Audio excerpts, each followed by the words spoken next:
Hello, hello, guys. Good morning. It's London time. I see a few of you are here already, and I still had to do some pre-market analysis, and I thought, why not just go online and do it together? I mean, might as well, right? It's much nicer to do it together. So, um, let's go.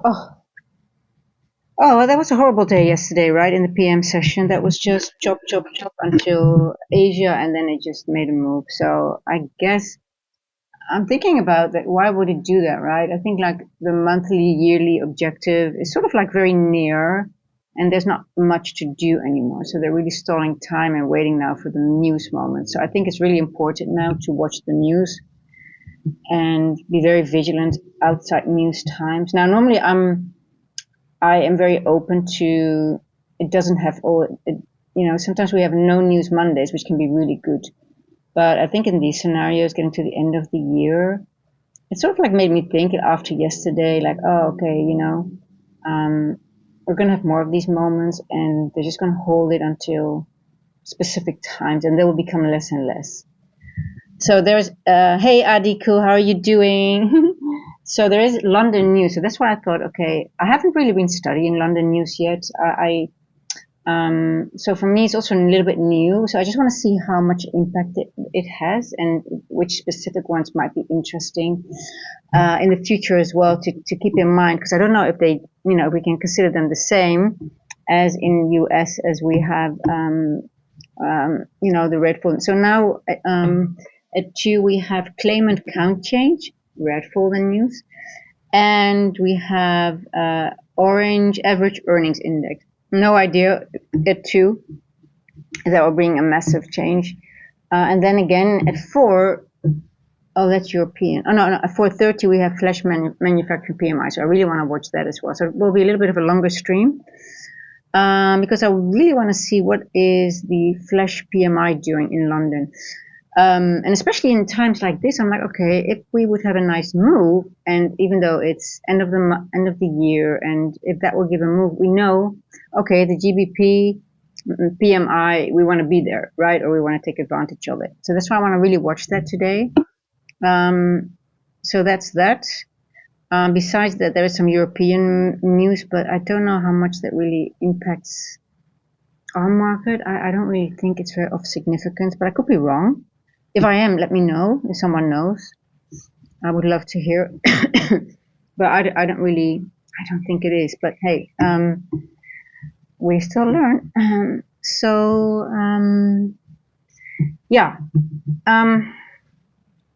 Let's go over price. What time is it? 1:40 now. Let's go over price. So I marked this 1 hour. There is a 4. You can see it's a 4 hour. I'm only the 1 hour. I thought, okay, you know what? Because sometimes when you mark the whole one, when there's on the lower time frame, they're done. It's sort of like it doesn't need to do anything else anymore, right? Because if I look here, there are some wicks here, but I'm thinking, okay, do we really need to fill the whole gap, or are we just going to go? We are below the midpoint, but if we do fill the whole 1 hourly IPG, I will make it larger. But for now, I just want to focus on the 1 hour. I'll show you on the 4 hour because you see, because we do have an area here and we do have some chop here. I just want to try to identify where are we going to get the chop in this, because normally when you have a large area like this, it might chop, or it might we might get one of these candles, right? We'll see. But let me show you the 1 hour, which I marked, so you can see the difference and why I marked it. Okay, here's the 1 hour.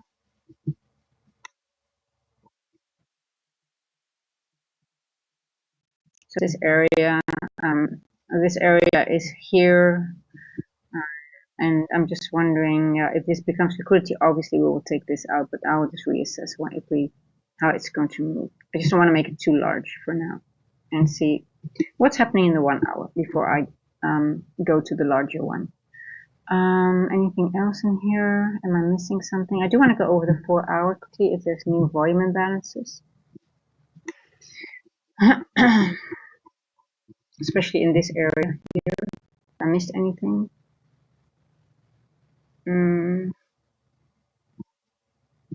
Oh, and these wicks that these wicks are the monthly wick. So this is the large monthly wick I am monitoring. Let me show you. So this wick here, this large wick, we're slowly going into. Also, why I chose for the 1 hour is because the 50% of this large wick is in that 1 hour FUG. And obviously it will be in the 4 hour as well, but I thought, okay, if we're going to reject here, if it's a 50%, then we might be done in this 1 hour FUG if we are going to go back up. We might go further down later in the week, but I'm just sort of like trying to, gauge order flow for today, specifically London. But yeah, higher time, definitely I think until 50%, if it can reach 50%, because if we're going to go back into the range, might not even reach it, right? So, and there's another way here. So let me grade this one as well. I want to see if there's any overlap.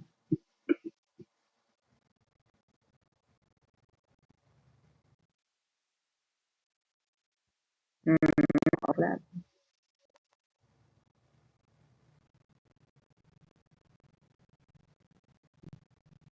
On the lower time frame, what you will see, I can show you maybe. Let's see if I can show you. You see these. Let me get this a different color. Understand the logic of the wicks. Why is it a wick and why is it a gap and why is they need to go back into those ranges? I want to change. Look, I'll change these colors to yellow, just to orange.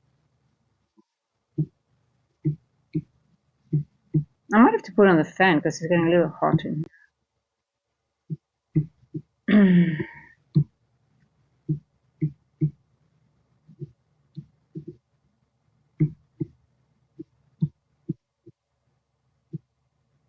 Okay, let me just.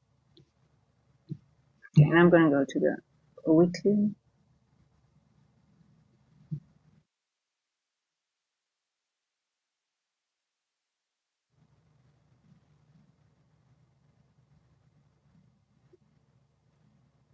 Oh, I need to put on the fan, guys. If it's too loud, let me know.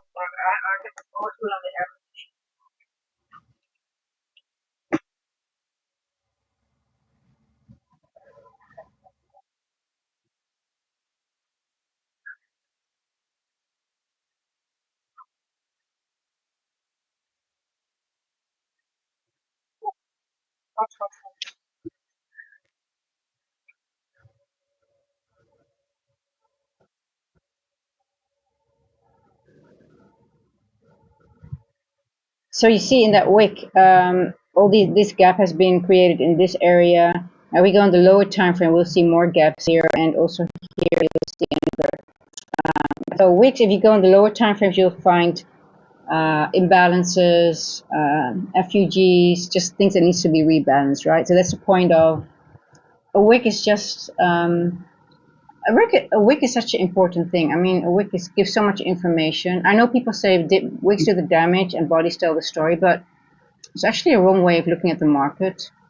Actually, the wicks tell you more, in my opinion, like what the market is going to do and where has the market left imbalances and where does it need to go back to.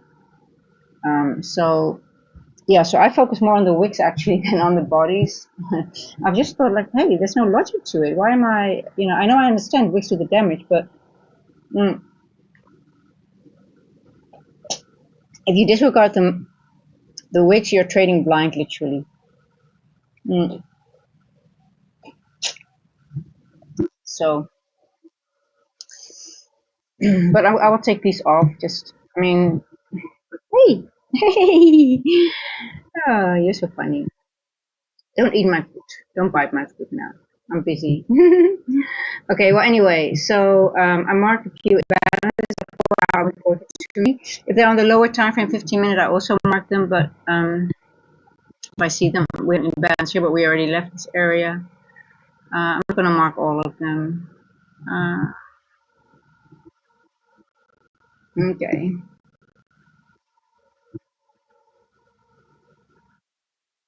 What time is it? 1:47. We're almost at the macro. Dolly, what are you doing? Hey, hi, I love you.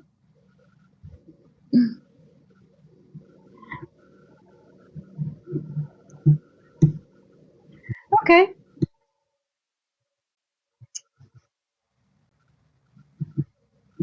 Has anyone of you guys traded Asia, by the way? Did anyone take that move to the... Oh, by the way, also one thing I want to point out. This is the end dog of today, so we had a gap up, right? 5 o'clock we closed, we had a gap up till 6, and then we opened. A lot of people say, oh, the gap is filled. Is it?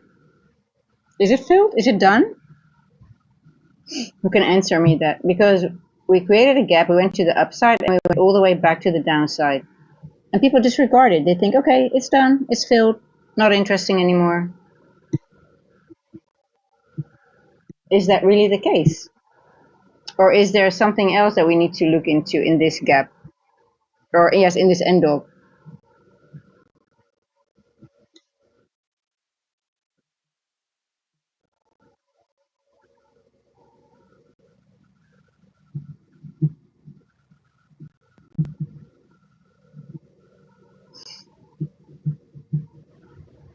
No one?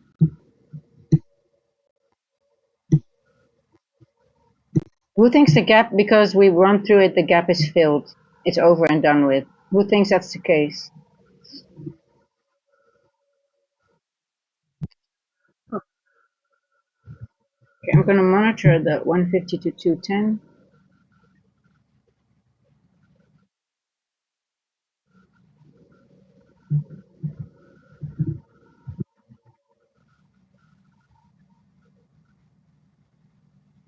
No, it is not big. It could be, by the way. It's quite large. That's actually a very good point, Adikul. But even though if it's a contract change or not, I'm on the continuous contract, so it's not the point. But the point I want to make is the following: is it balanced or not? It's all about is the gap balanced or not? Is it a balanced price range? Would you consider it balanced? You can't see the, oh, you don't have RTH. Well, you can see the gap because you have to see this. You cannot see this on your, that you have at 5 o'clock and then nothing, and then you have, it starts again at 6. You should be able to see, you should just see the, without, you could see, you must see the price action till here, till 25,101, and then 25. You don't? But how do you see the price of yesterday?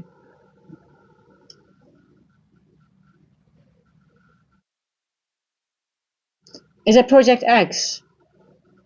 That's weird, because but then that means you can't see proper price action because you have to see. You can't go back to yesterday.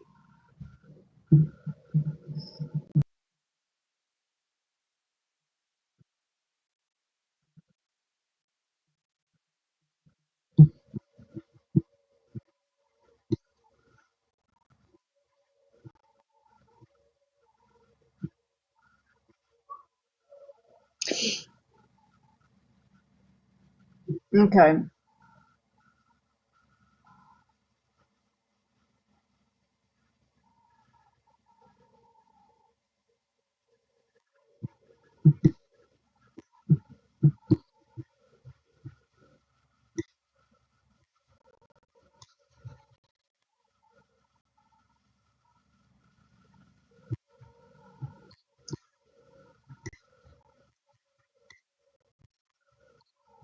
Okay, 152. So the macro yesterday closed at 25,349, and today 25,3.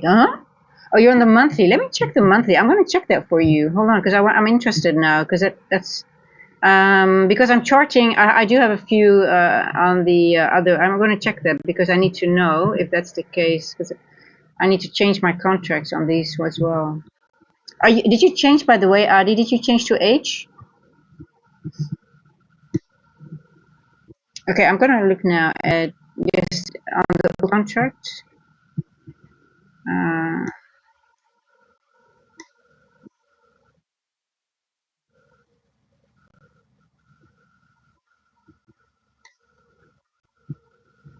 Yeah, these days can be messy, by the way, with with these contract changes. It can be, so it's a good point you make. Let me see.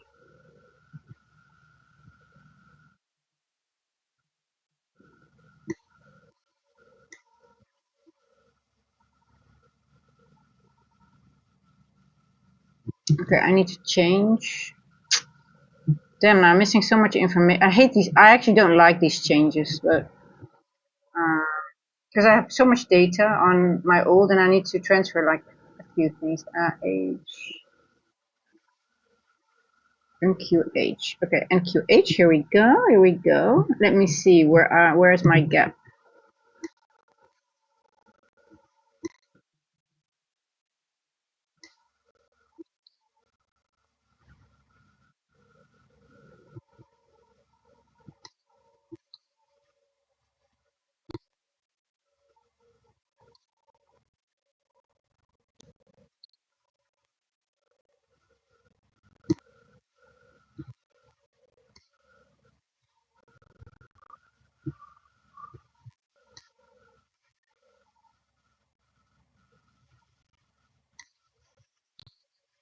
Yeah, you're right.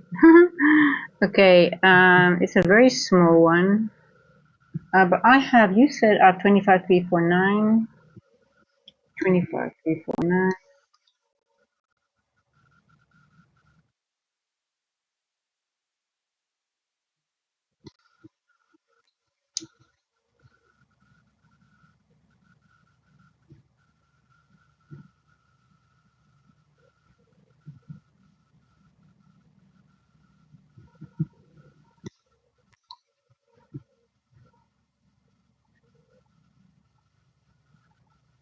Mine is even different, to be honest. I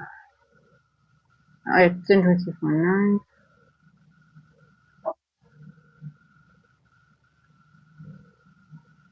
Okay, yeah, okay, got it, yeah. Yeah, okay. Oh, so interesting, so interesting, interesting. So on the continuous, there's a big gap. And on the monthly, there is no gap. So on the continuously, it's almost balanced because then you have price action going through it and back into it, right? Shit. It's always confusing. Now, I am wondering, it's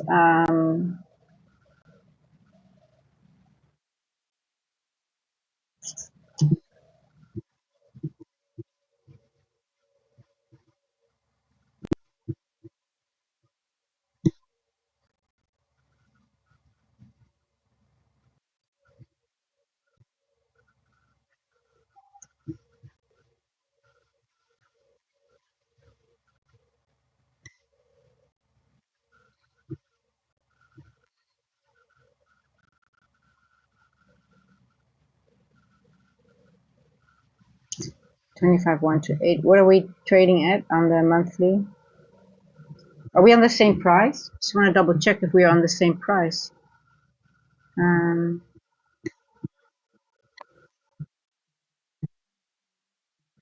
Okay, we're on the same price. Okay.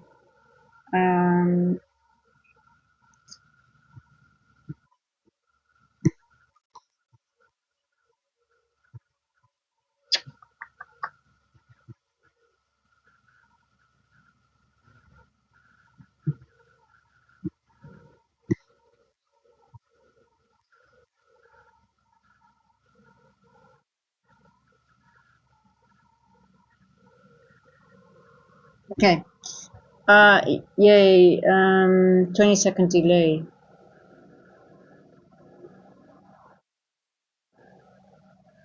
Yeah, I think this one is on the same. I was just double checking. I just want to make sure. Yeah. Okay, so this also was confusing. I just don't know, to be honest. For me, it was like, okay, we've got the first gap still here. We sort of created liquidity to go back up right? That's my initial thought. Like, okay, look, we're in this 1 hour FUG, and we're gonna hold, or are we gonna go a little bit lower? There's some levels to the downside. Hold on, my weekly. I want to move this a little bit. I want to see my.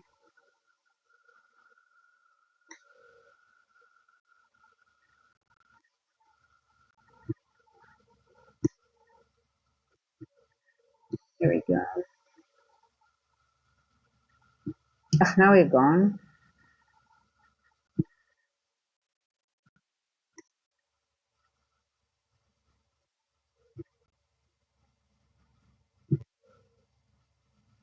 Okay, whatever.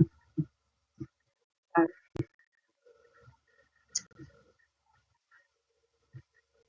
So this is 50%.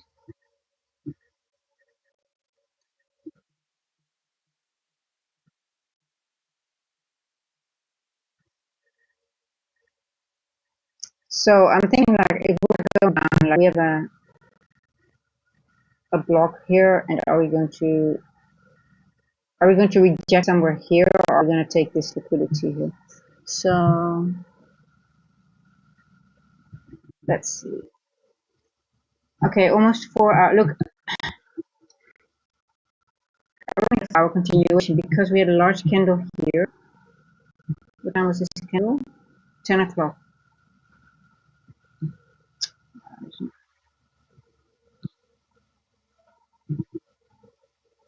We're gonna watch. We will watch.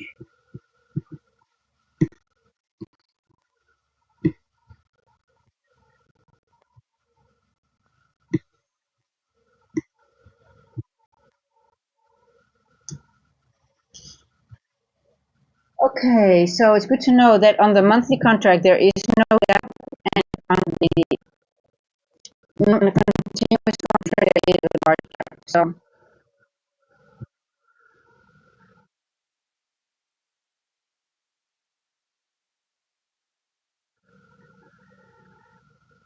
now we created a first presented fair value gap. I double checked. It's the same. The 1820 on the 5. Let me double check if that's all the same. 1820. 5.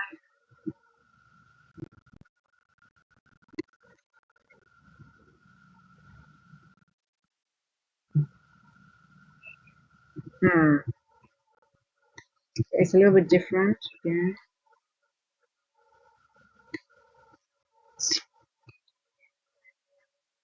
1825. Okay, same one.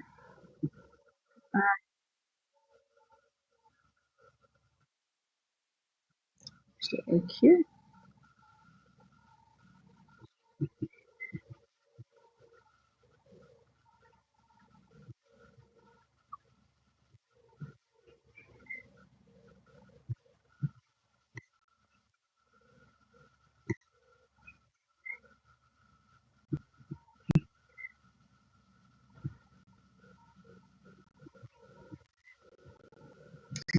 Okay, guys, I want to show you something else again. I want you guys to start measuring the midpoint between midnight and midnight. It's a draw on liquidity almost every single day. It's right over here.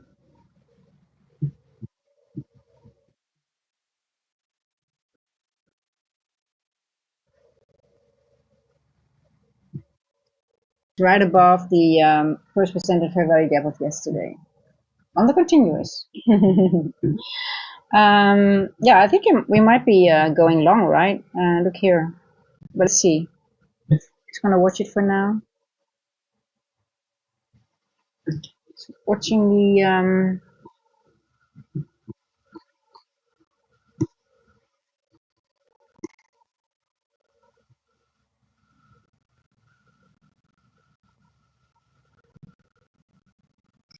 significant presented fair gap between 130 and 2 on the market.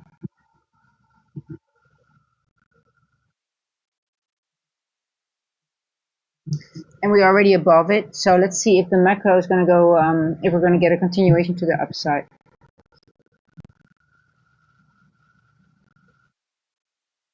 To here.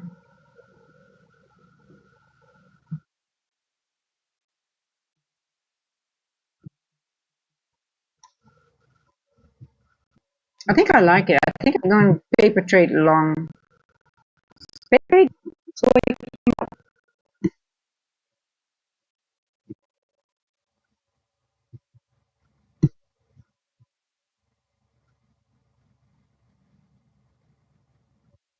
night.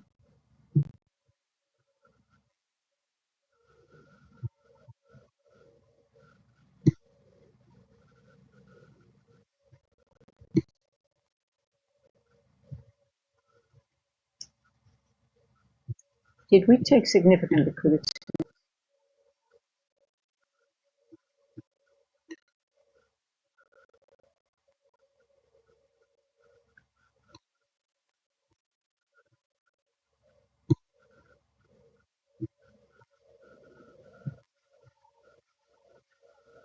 I'm going to wait. 6 seconds.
Slow price action again, right?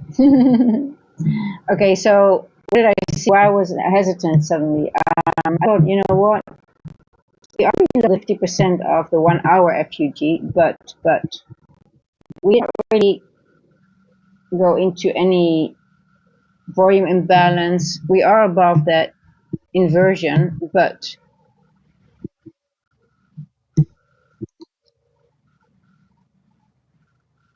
it's printing the 2 a.m. right. Hey DBT, how are you doing?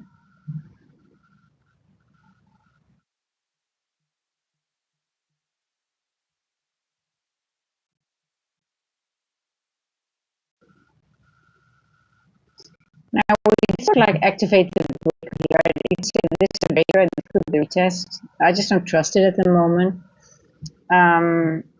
Again, let me point out a 2-hour trade. If you let's see if it would have worked out, right? Because I just taking the mechanical breaker retest trade. We're in a macro, so technically this would have been the activation because you have a closure above it, right?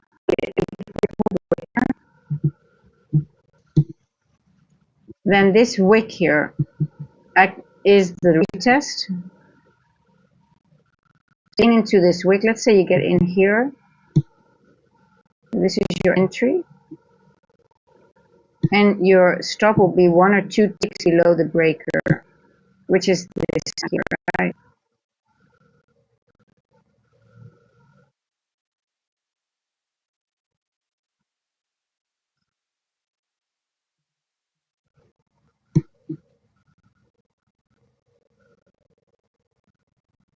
Let's see if this works out.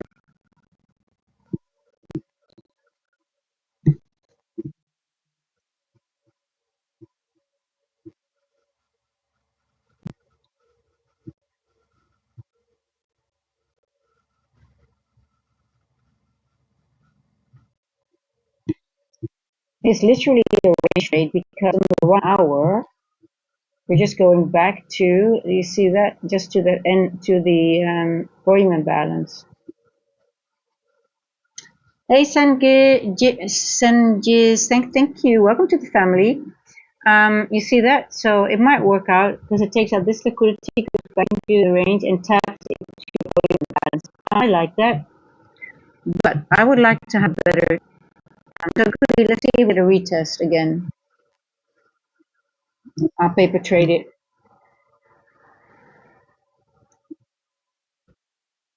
It doesn't look very strong, the structure, to be honest, but who knows? Let me see on the 5 minutes. Oh,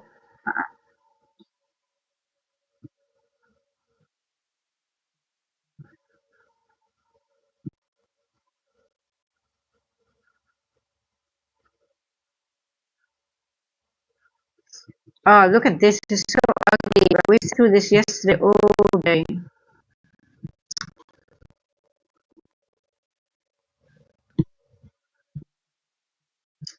So, are we gonna take this out maybe first before we go higher? Or are we gonna leave this for later?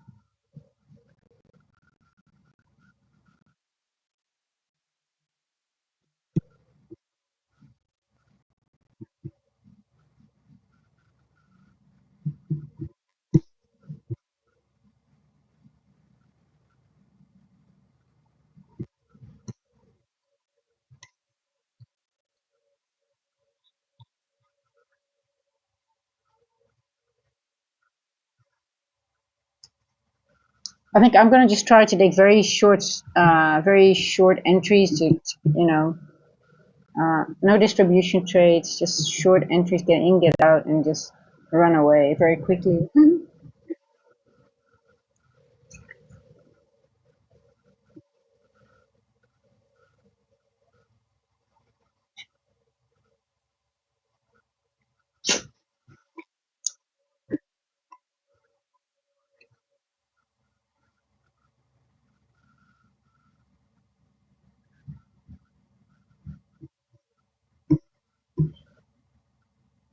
Okay, let's go.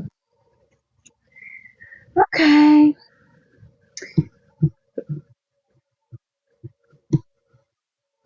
Okay, 2 a.m. This is significant also, guys. 2 a.m. went into yesterday's PM first percent value gap.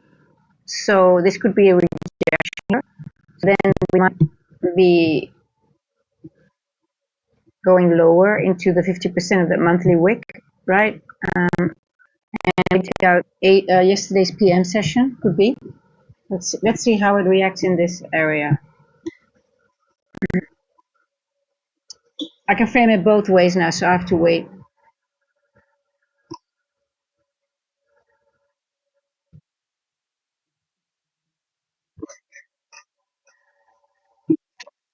Sorry.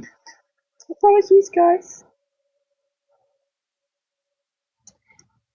Ah, is that a breaker retest? Is the breaker clear to everyone? I just want to make sure that the breaker is clear. If I consider this a breaker, I don't like the structure too much, to be honest, but let's see.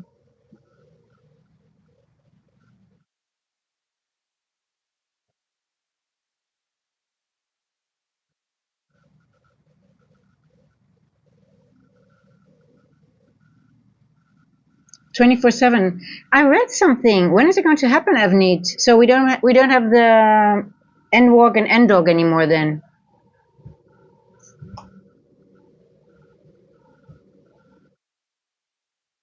Um,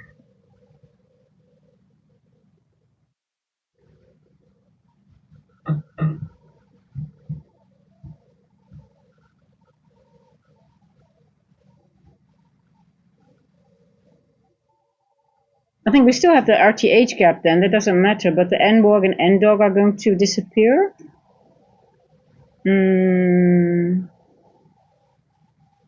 Is it on stocks as well, or is it everywhere, Avneet?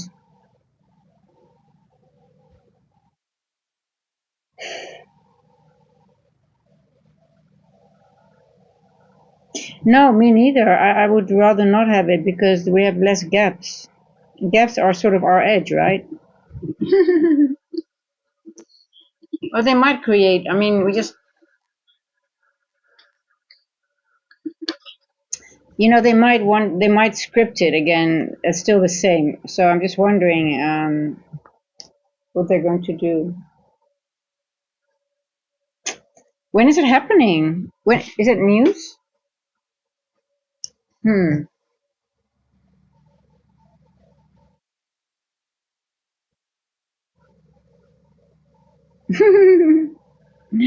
No more sleeping for us.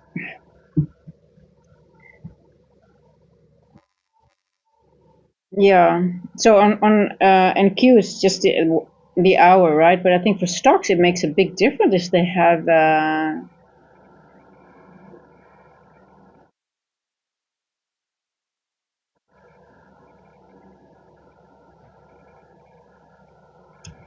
Oh, this price action.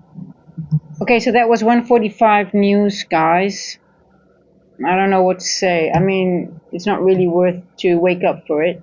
So that was claimant count change and average earnings index at 1:45 at 2 a.m. Okay, not very exciting. Then now the next thing we're going to wait for is 4:30, and that's PMI, UK PMI. Let's see. Okay, I'm actually more inclined for short, but I'm not taking anything now. So I'm gonna wait. I think we're gonna go in the direction of this one. Hmm.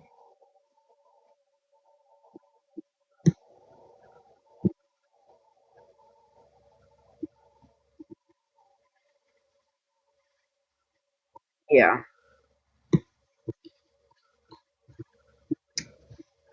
Okay.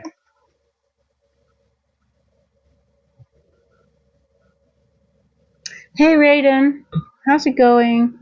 Don't know much about it.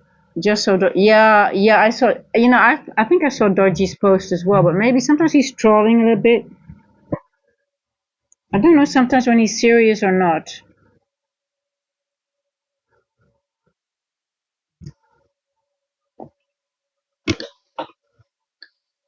We'll wait for the official and we'll adapt. It's not the end of the world, I guess.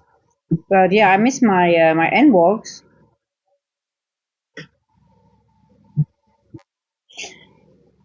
But in all fairness, it's like I think the logic is like I would use the same opening ranges like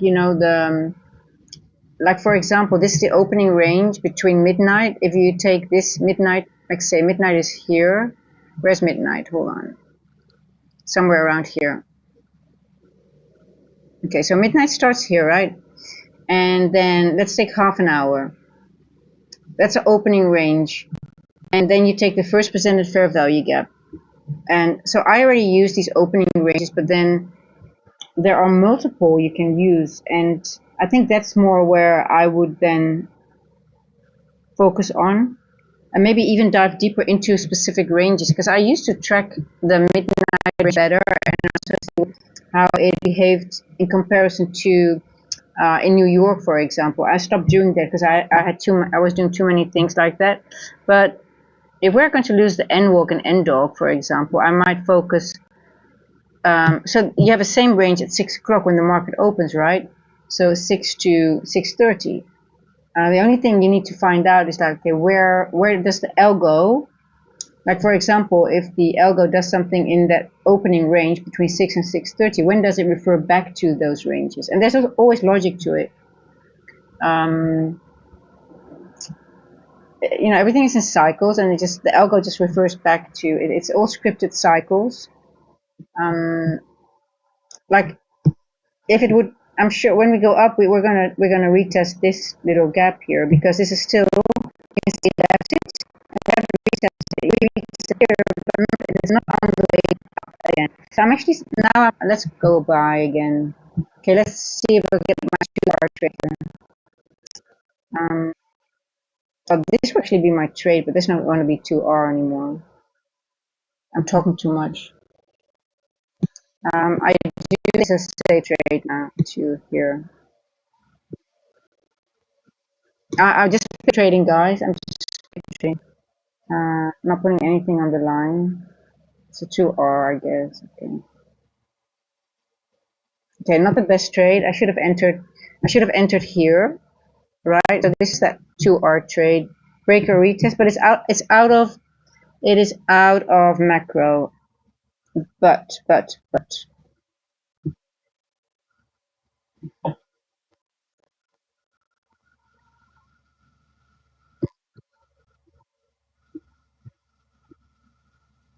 So start if you start doing this. Note if you have a 2R trade and say, okay, 2R, but I didn't reach 2R or not. Start journaling that, for example. Let's see, 2R got in.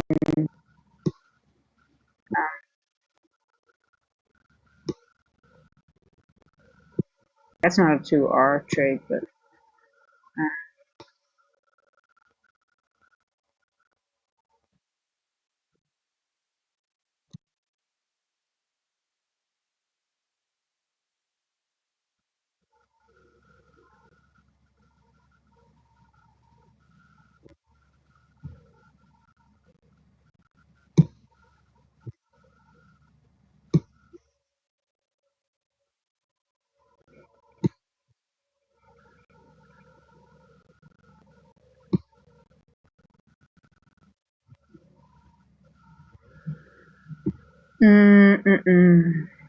It's not a good trade because you want your trade below breaker.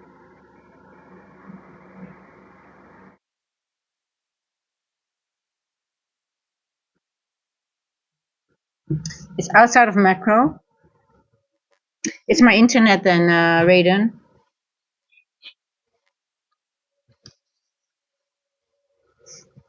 Apologies. I am AI. If that happens, it's my internet.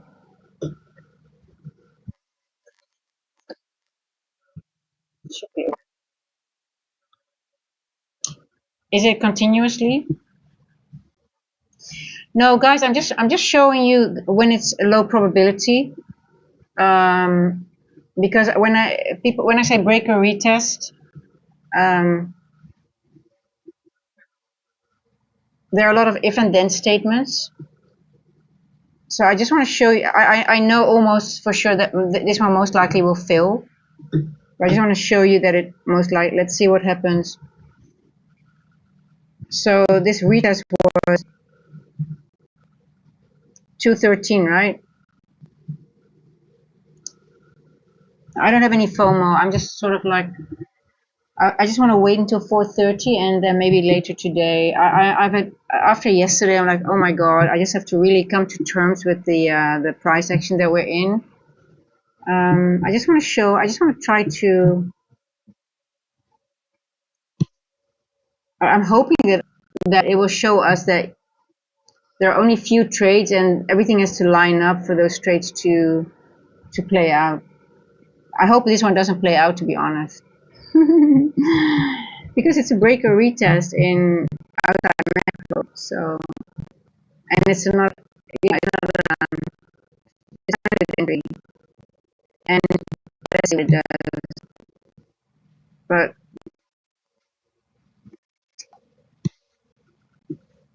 But this is how I journal. How I start journaling. I would write down the times. That okay, we went into the break. Well, this is not the break. This is just the IFGG. Let me mark the breaker. I marked it here. Okay.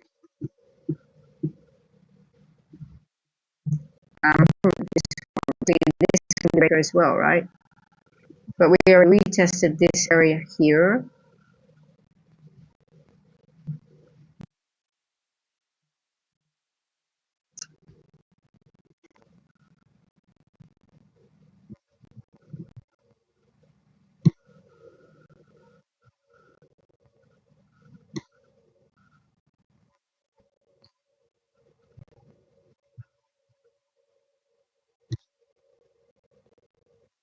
Here.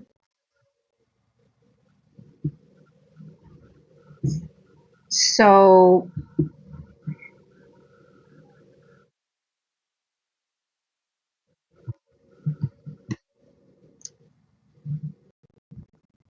they show the breaks if they get retested all the time. And when we're in a larger IFUD here, it sometimes takes a long time before it goes, right? Because it's gonna consolidate.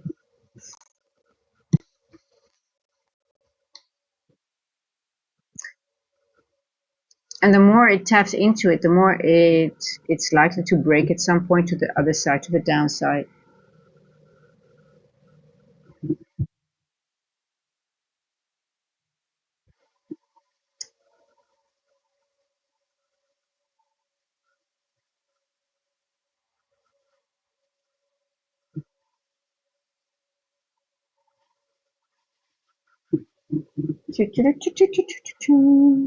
Oh.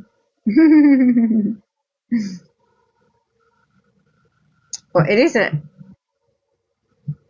okay. Look, this is the inversion. If you have an inversion, you accept the rebalances, right? So this whole inversion here.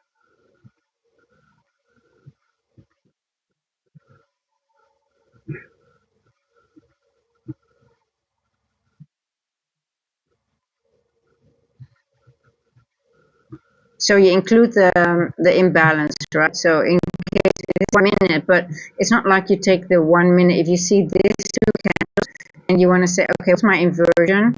You have to include this little imbalance. This is your inversion on the 1 minute, and it did go below it, but that's okay. But that's like low probability area.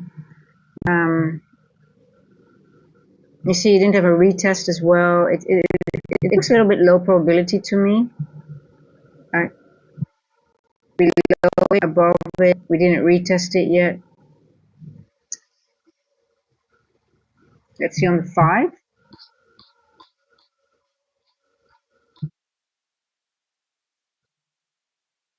I like the 5 though. The 5 looks pretty clear. Um,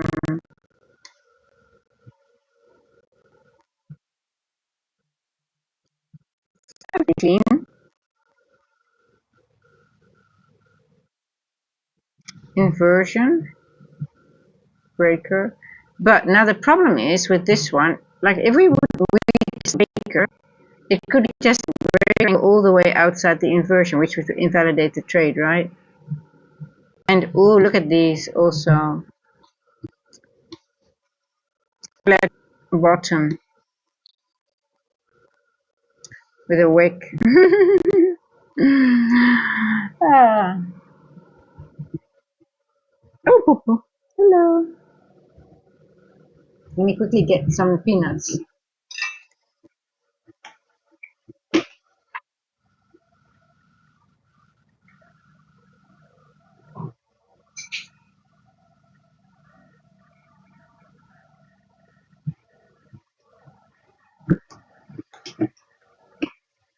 Oh, I need some cashews.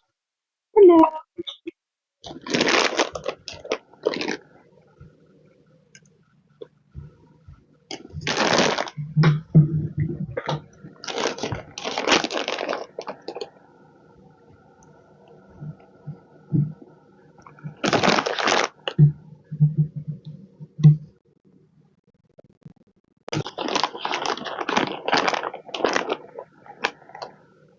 You see, the issue with this trade would be if you find your inversion, the retest of the inversion here, then again, if you the breaker, it's like, okay, my breaker, if you have to put your, if this one would also be the breaker retest and you put your stop below the breaker, it's below your inversion,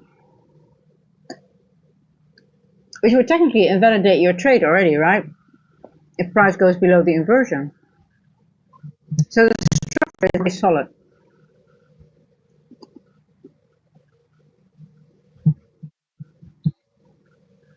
Plus you got a candle here, weekly candle here.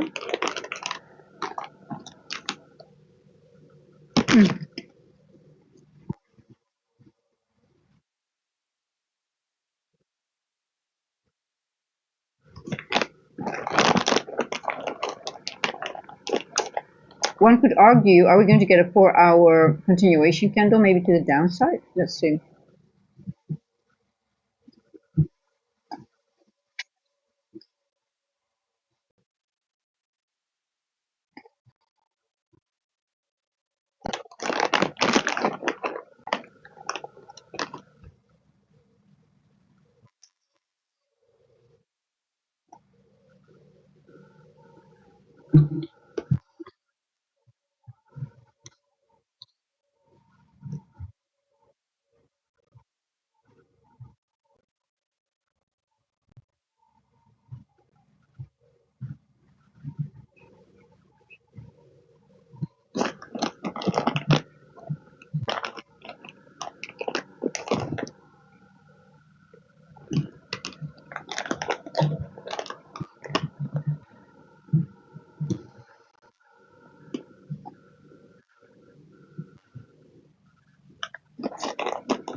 Yeah, exactly.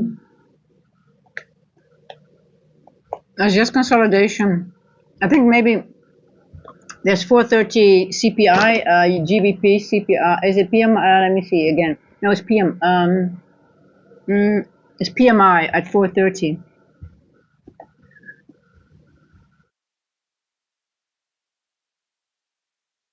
GBP also 330 European PMI. I don't know if that is of any significance. So I'm just gonna watch that now because I never really watched that, to be honest.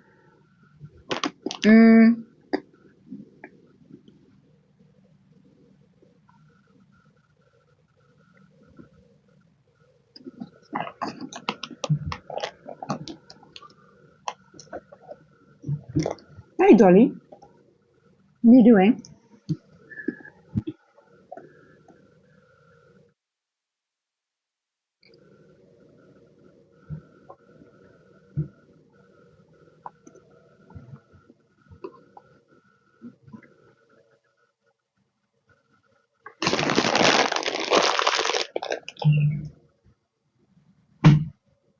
Oh, I needed that. Hey, Cesario. Cesaria. Yeah, Cesaria Jacob. Caesar. I'm going to call you Caesar.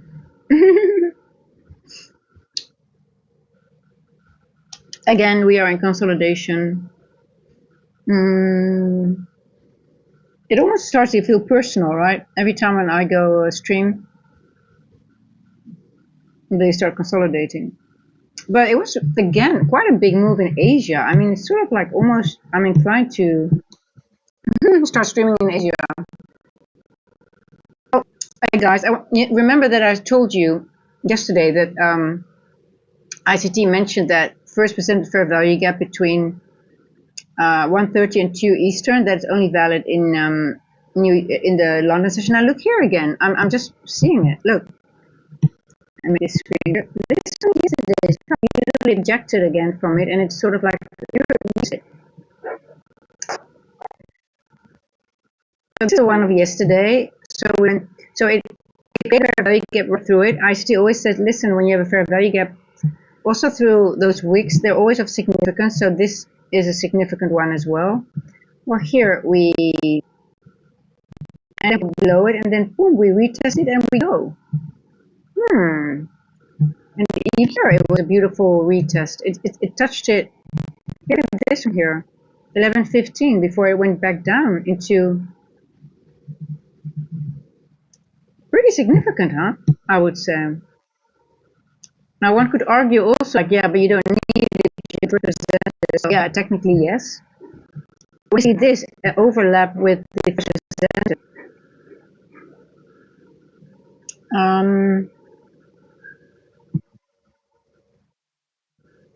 Just I remember seeing, wow, it's really interesting because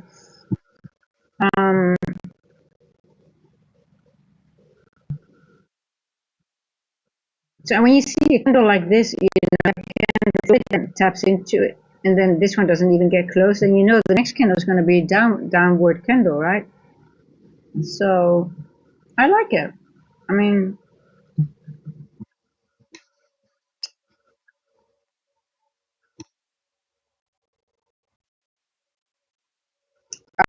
again, I think we're mark again from today's.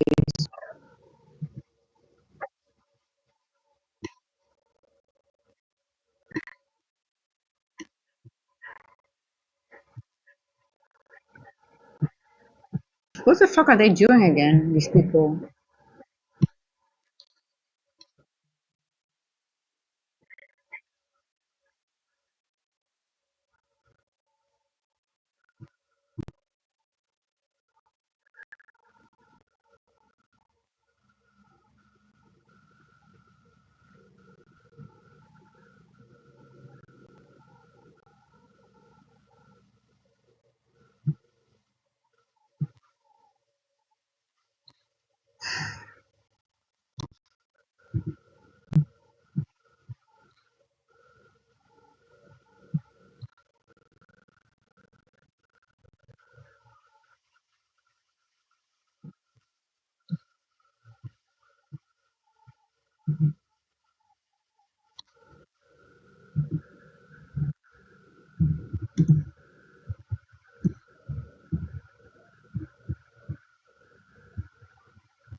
Let's see it now.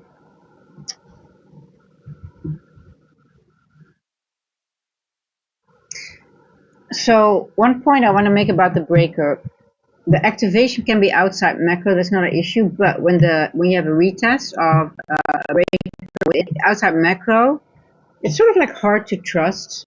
Um, there we go.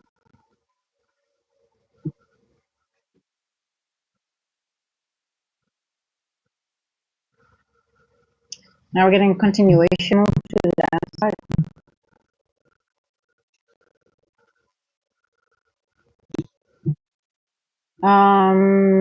69, 29, 69, 25, 69, 70. We'll stop here first at 25, 102.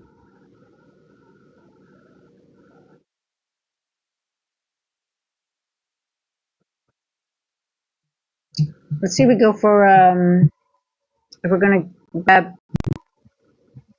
New York PM session low.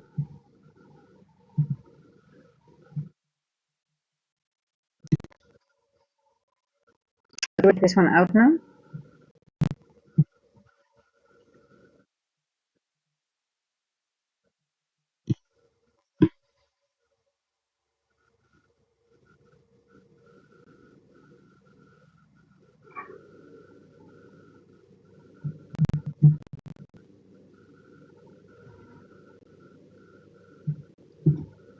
I think 25.69 might be in the cards today.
I think my first exit, if I would be in, I would, this little volume band would be my, and then reassess again.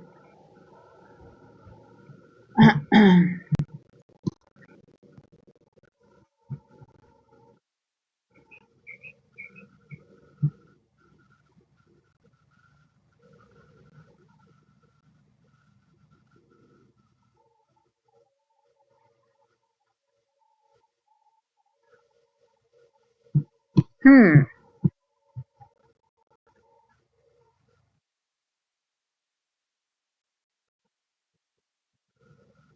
Still here.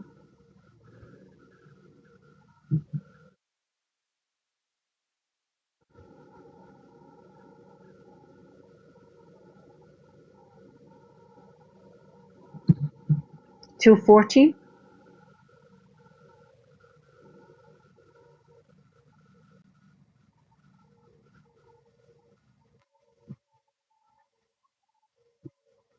Okay, let's see. We get a nice entry within the macro. Maybe we might go up a little bit to continue. But then this doesn't look like it wants to go back up.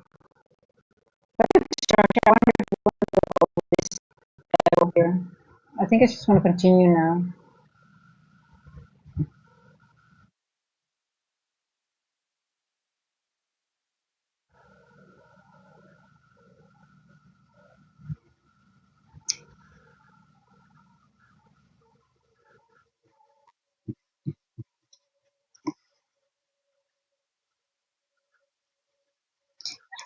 Two.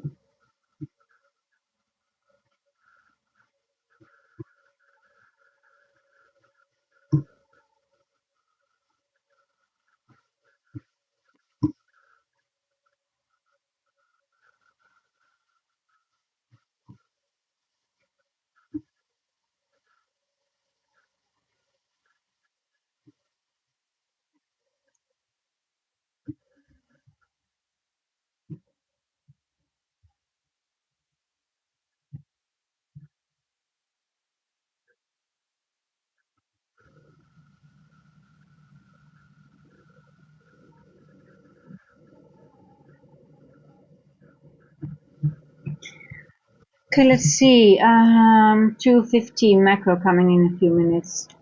Um,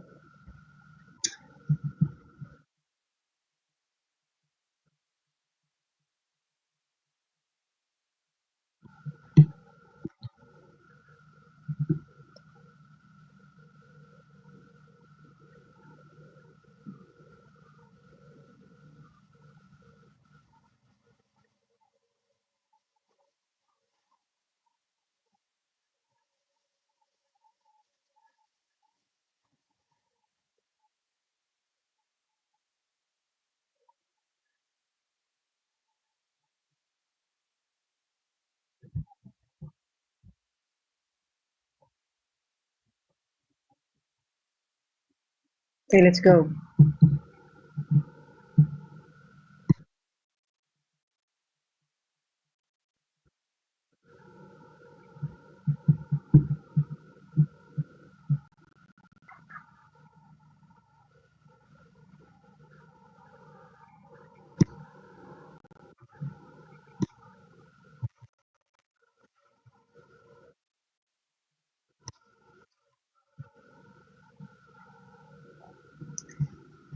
Okay, let's see if we're going to reject. I'm very interested in this area here. Why? This is the 50% of the monthly wick. So for me, I am really monitoring this area here. So I think I'm just going to enter a short into here. 942. Let's see. I think it's a short. Yeah, I'll put a paper trade on. 942. A little bit further down.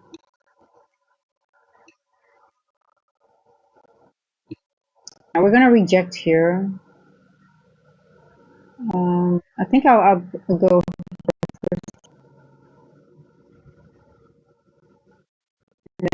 Let's see. The first TP.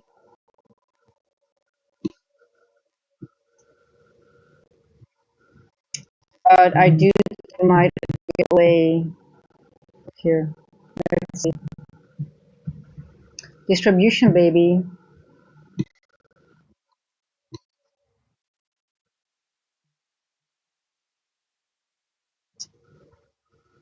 I'm just going to go to here. Why? Because we're going to get a macro. So I hope we're going to get a retracement so I can have a better entry and I'll do a new one.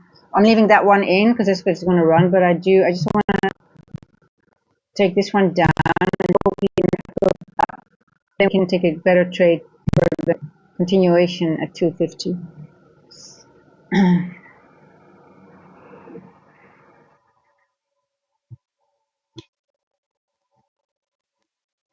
There's this little gap here.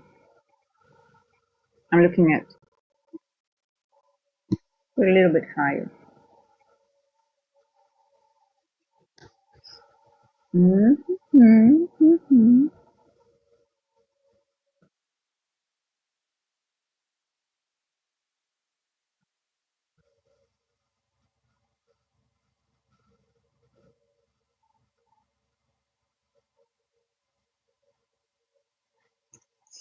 Now watch this there's a little gap here on 5 minutes, mark that later. Also, it's settlement price, so I'm gonna mark that one.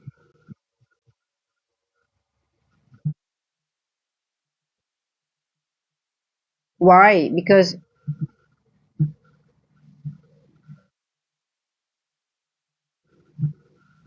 there's most likely one on the 15-minute as well. Let me see.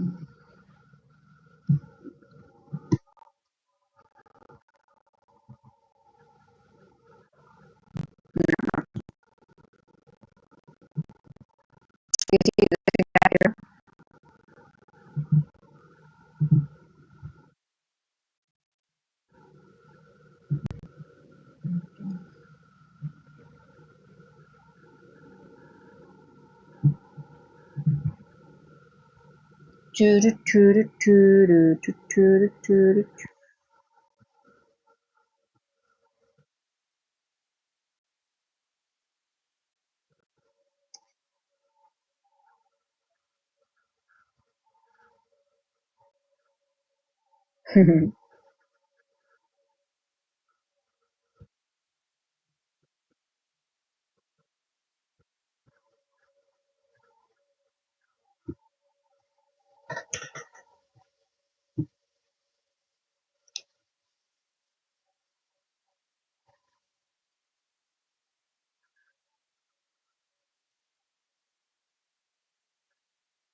Okay, let's wait.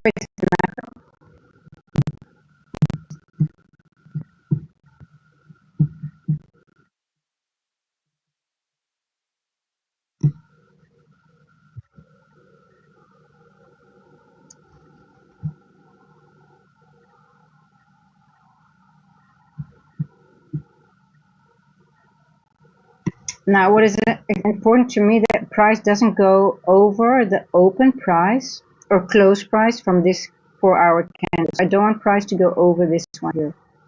So 132, that will invalidate the long for the macro. So let's see. I'll go to the 1 hourly. So on the 4-hour, you don't want price to go over the yes, we no, we did not. There is a little. I need to pay attention to this.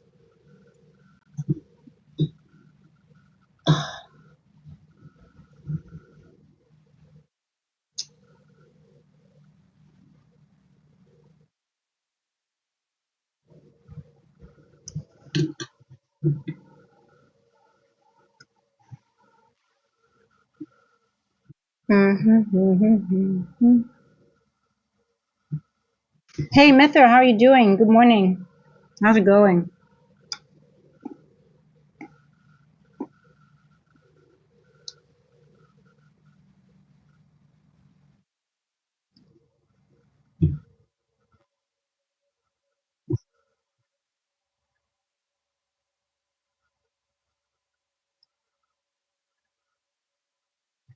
Let's see if we're going to retest this fair value gap.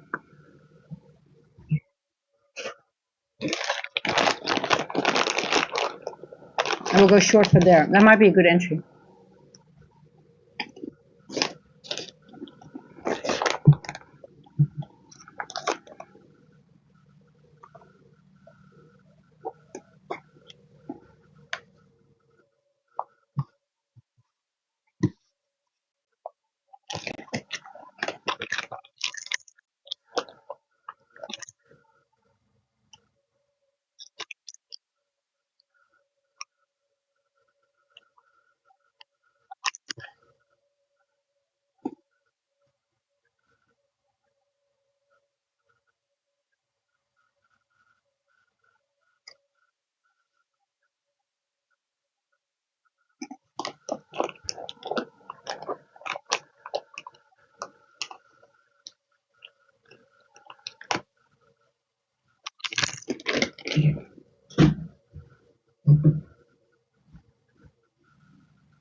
So we are in a discount of the range, so it could be enough for it to go back up.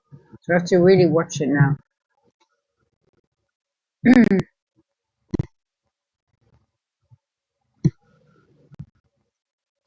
Alice,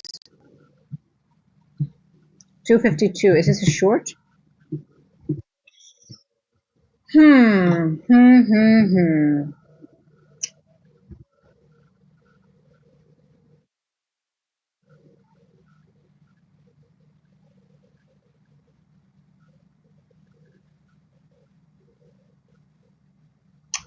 It's very strong.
Yes, it's validating.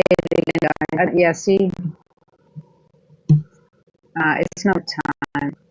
I'm just going to put it in. I'm not going to take. I don't take this one serious, but I do think we're going to go low at some point. But I just want this one to be taken out. This will be enough for me.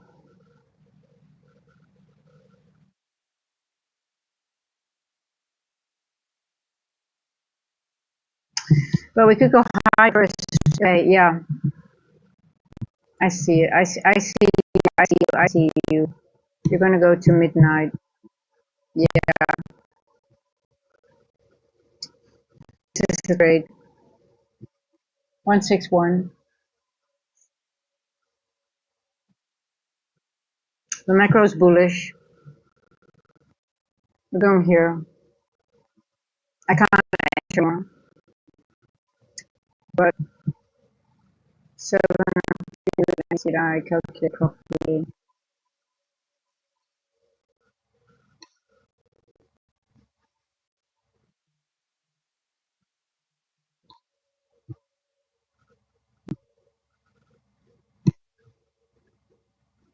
Good, good, good.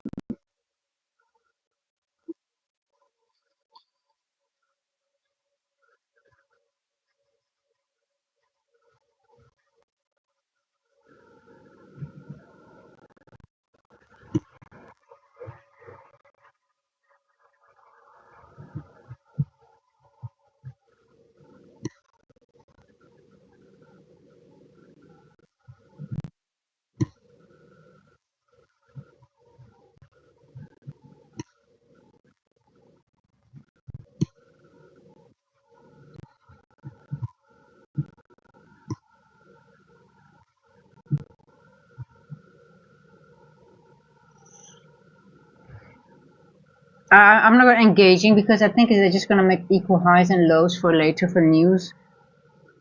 We might make another higher. I don't trust it at all.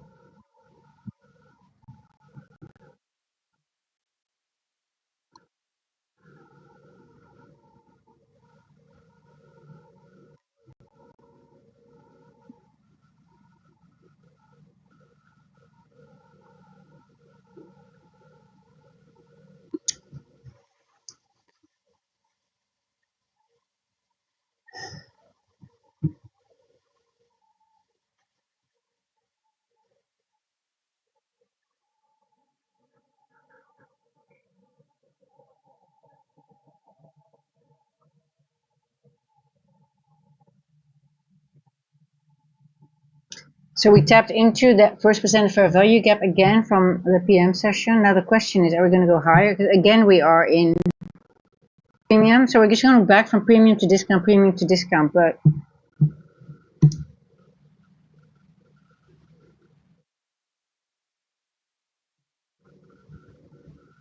15. What are you doing on the hourly?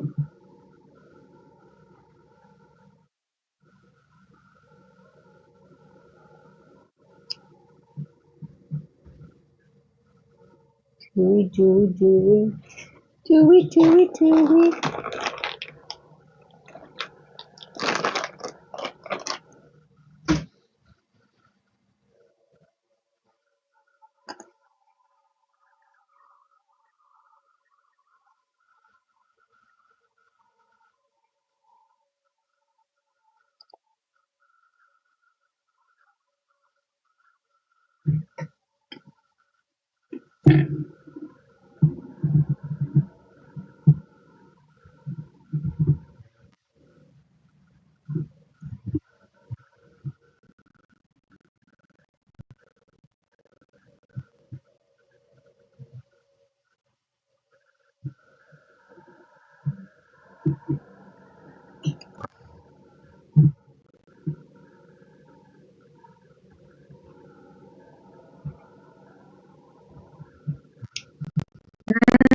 This is manipulation distribution.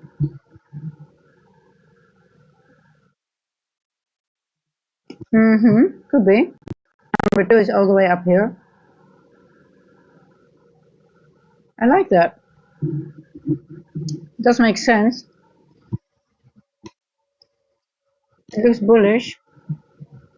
Okay, so on the 4-hour, I did notice that we opened this candle, opened higher than this one, so that would open up the breaker here that we activated. So actually, maybe this is the time to enter. The very nice stop loss. Let me show you what I'm going to put below breaker already. Here, so I'm running the breaker trade. So stop loss is below the breaker here, right over here, and then it will be my trade.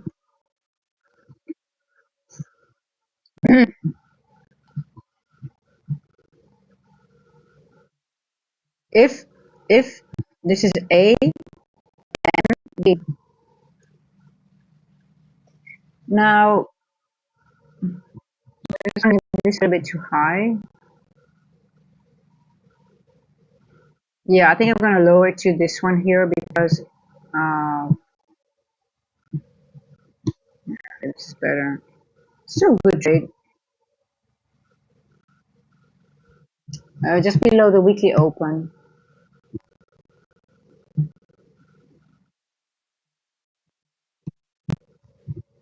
Okay.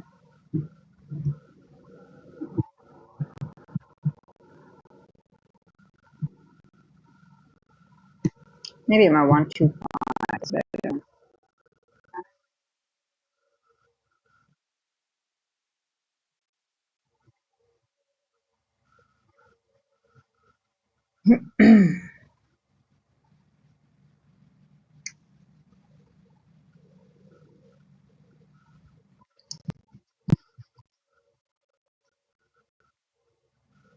Okay. Are we still macro? Yes. It might take 2 macros, this one.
Okay, breaker is activated.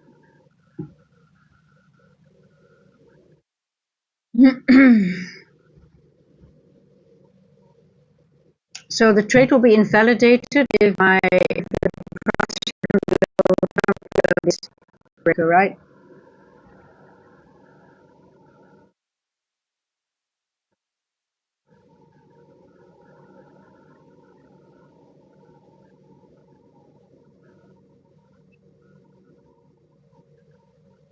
Now you could also do an inversion trade here, but I was actually sure to the inversion trade here, so you can use this. And there wasn't really a good retest though, but it could be the retest of this inversion here. So this could be your entry as well. Is even a better entry than mine. So that would be right over here. And then your stop will be lower because you're using the inversion, right?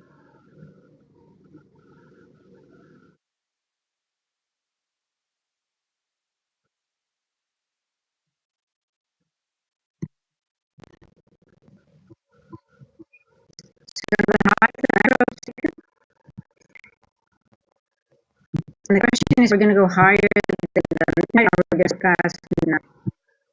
Let's see. Very tight stop. I mean, the stop is very small. It's okay. I'm okay with the risk.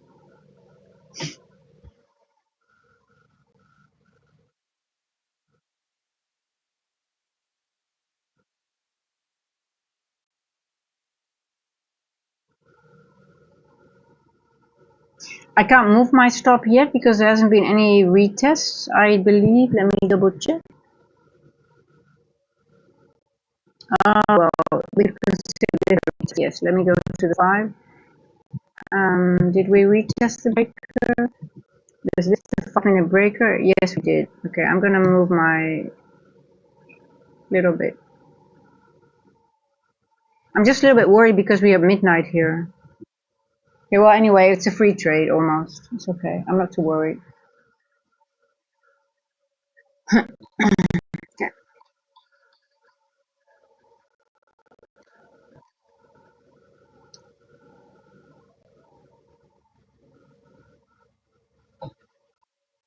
Accumulation, manipulation, distribution. Now, see if it is distribution or not. Could be wrong.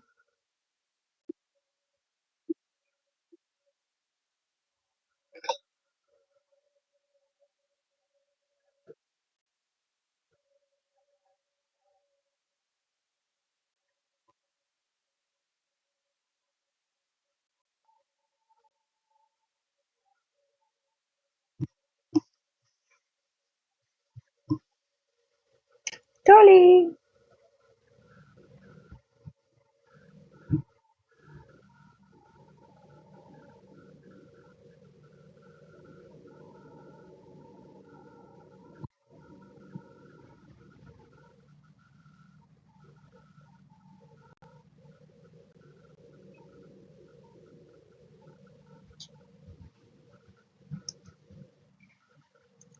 Do.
Ha ha ha ha ha. Hmm.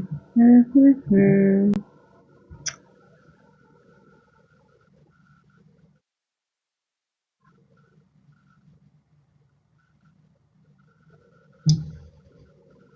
me go to the one. I want to see how the 1-minute candles are printing.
Hold on, guys, a second.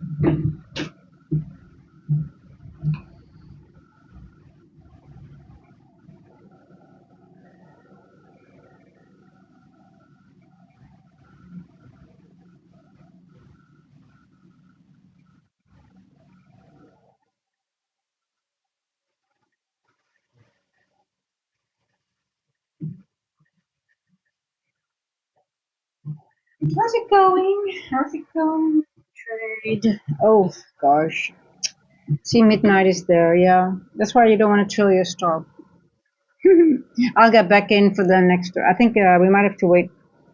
Might consolidate and run a little bit later, but maybe I should just take the. Well, it's no, it's wait. So this is always I find that difficult when we didn't early, but midnight is there. Or even we didn't even tap into midnight yet. We're just using the first percentage fair value gap, right? So let's see. But I do think this is the distribution move, but it might take a bit of time instead of just a fast one. It is what it is. Nothing's easy these days. So we are above the first percent. That's a good sign, though. But we haven't got to midnight. This looks less. We could go lower to take some things, but I'll re-enter. If I get stopped out, I'll re-enter again. I'm leaving my stop because I need to journal that. Because I did say, hey, midnight is there, and I moved it. I should not have done that.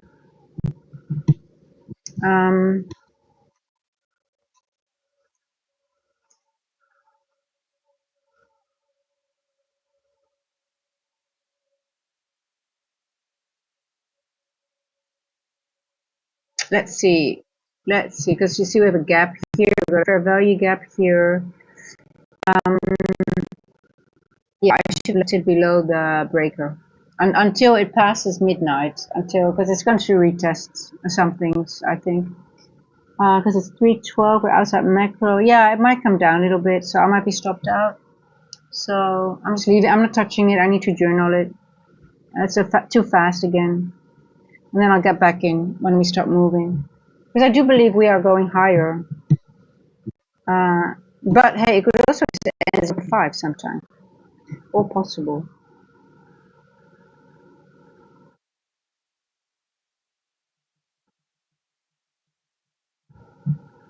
I don't know why I do that. It's so stupid because I know that with midnight is there, you not do that.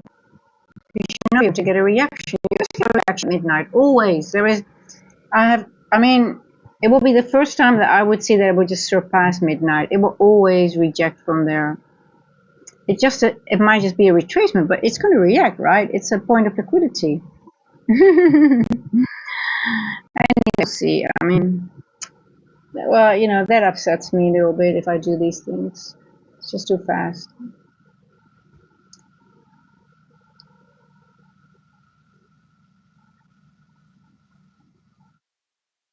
So I am teaching myself not to touch my stop once I move my stop loss, not to touch it anymore, because I used to when I started trading.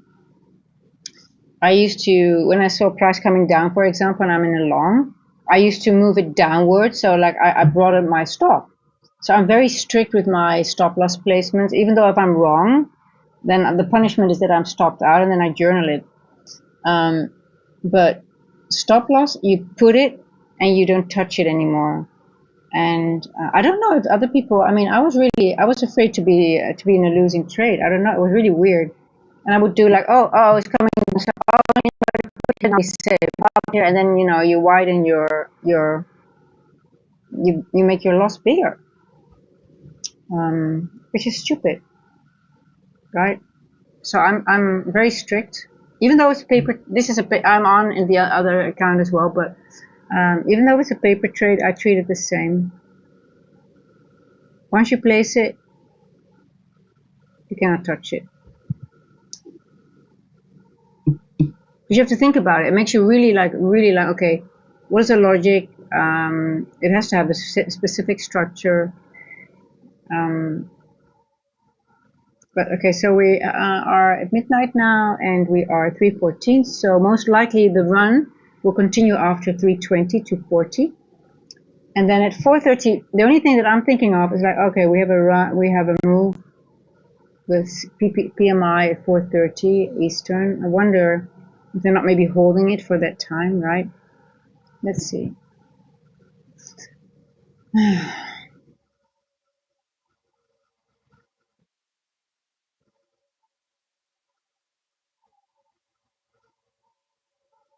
Now this looks like a strong strike, to be honest. We have a order block here, the gap. Are we gonna go below this to? Let's see. Maybe I'm okay, but it's not a good thing. I should move. We're above here, then we are. That's 305 ticks, so you shouldn't move it until 105, 100 and 150. Let's say 150 points. So that's somewhere around here, right? Yeah.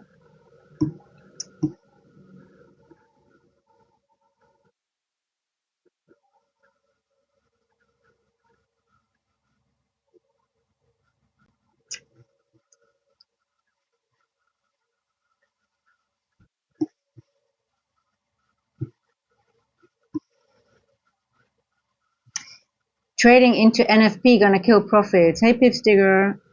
Do we have NFP? Are you kidding?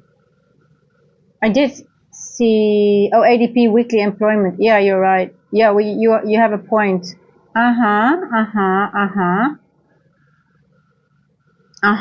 Yes, I didn't see that one. Thank you. I was very focused on London. Good point. Thank you for that. It's been horrible so far anyway. So, and that clarifies everything, guys. Yeah. So thank you. It does say non-farm employment. I did see that yesterday, but I forgot about it. I was just looking at the red folder news for GBP. But let's see. Yeah, thanks, Pips Digger, for pointing that out. So it might not run, or it might run at 4:30 and just make one of those large wicks, right? Yeah.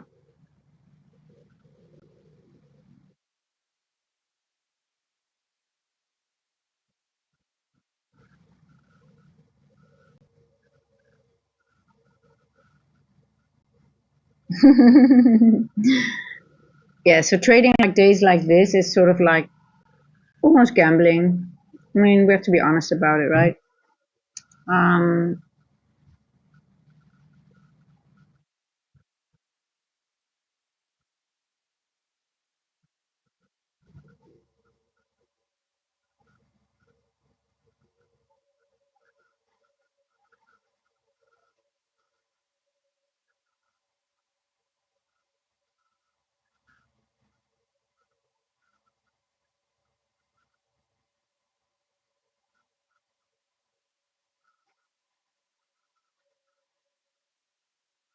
and even though if it would still move to the target, it's going to move in a very nasty way. You know, it's just really it takes a lot of your mental capital as well. Um,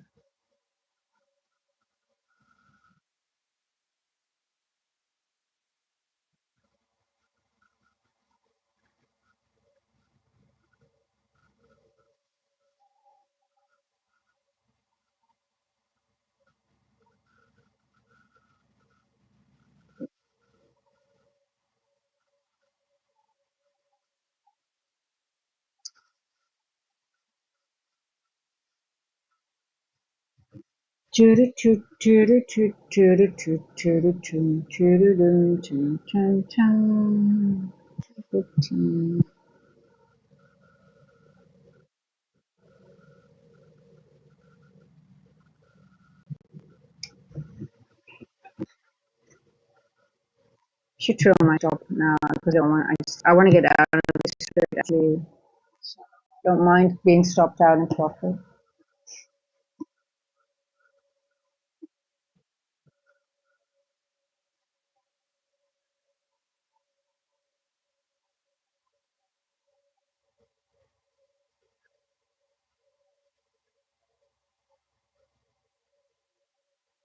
Okay, let's see. It's almost 320 to 340. Let's see if we can make a run a little bit.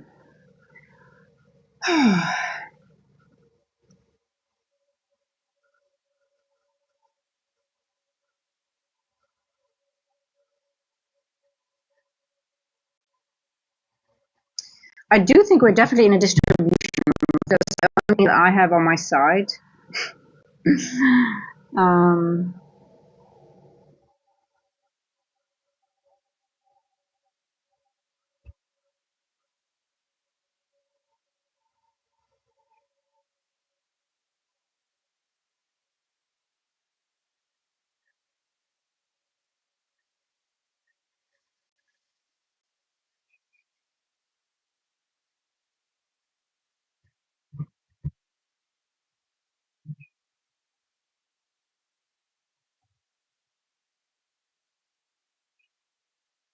So this non-farm, that was actually the news that we were supposed to have on Friday, right? And I was sort of thinking Friday, aren't we missing a news segment? And I guess that's that segment. Yeah.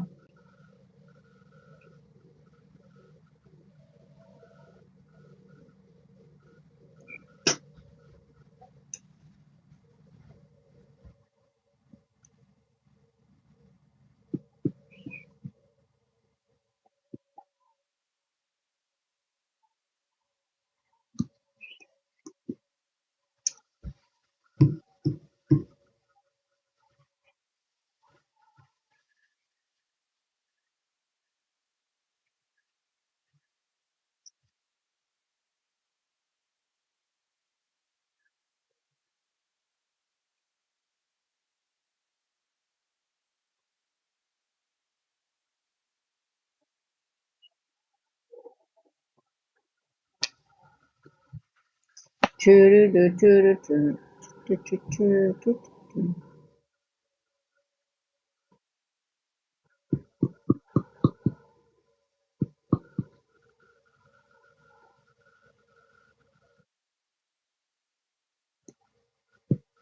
gonna take me out. It's okay. It's okay.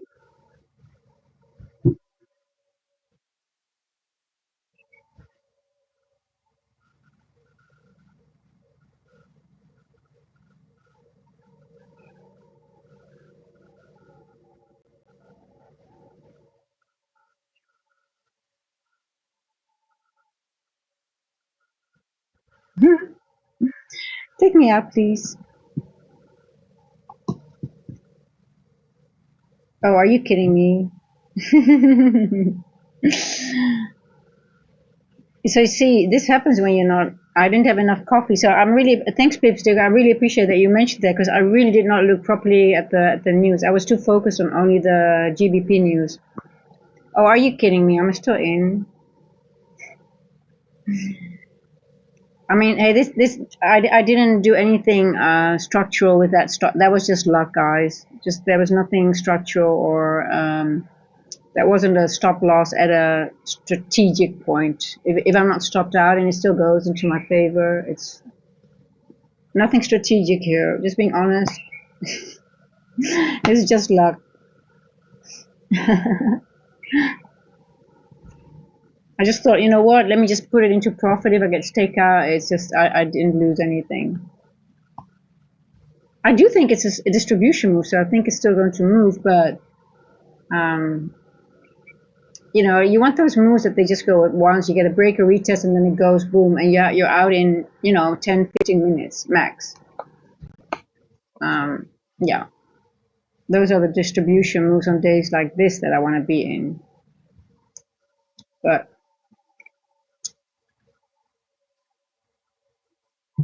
it's still nice to be able to identify, right? And let me rephrase, identify them faster. Because I was actually still here when we went here. I was still looking for a short until we had this kind of go. This okay, now it's long, but actually, I should have already been aware.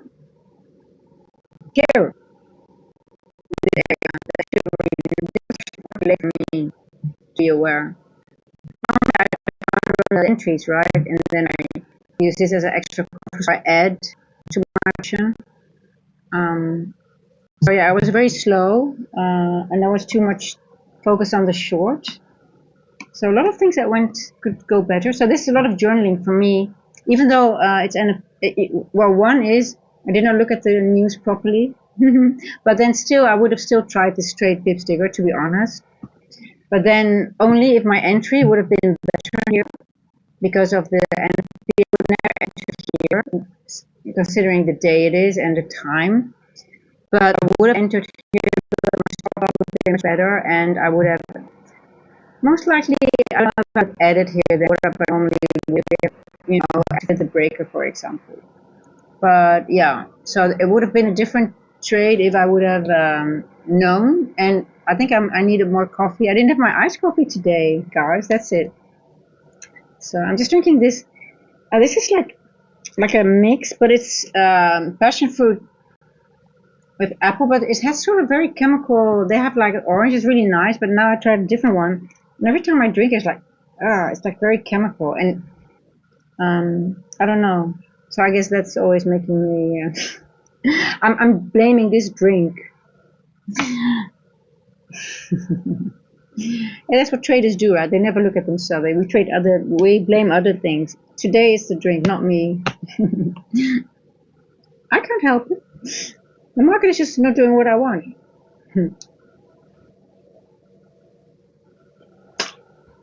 Well, not really true. Hey, Papacito. Papacito. Where are you from? I guess it's a Spanish, or you have a Spanish speaking background. Good morning.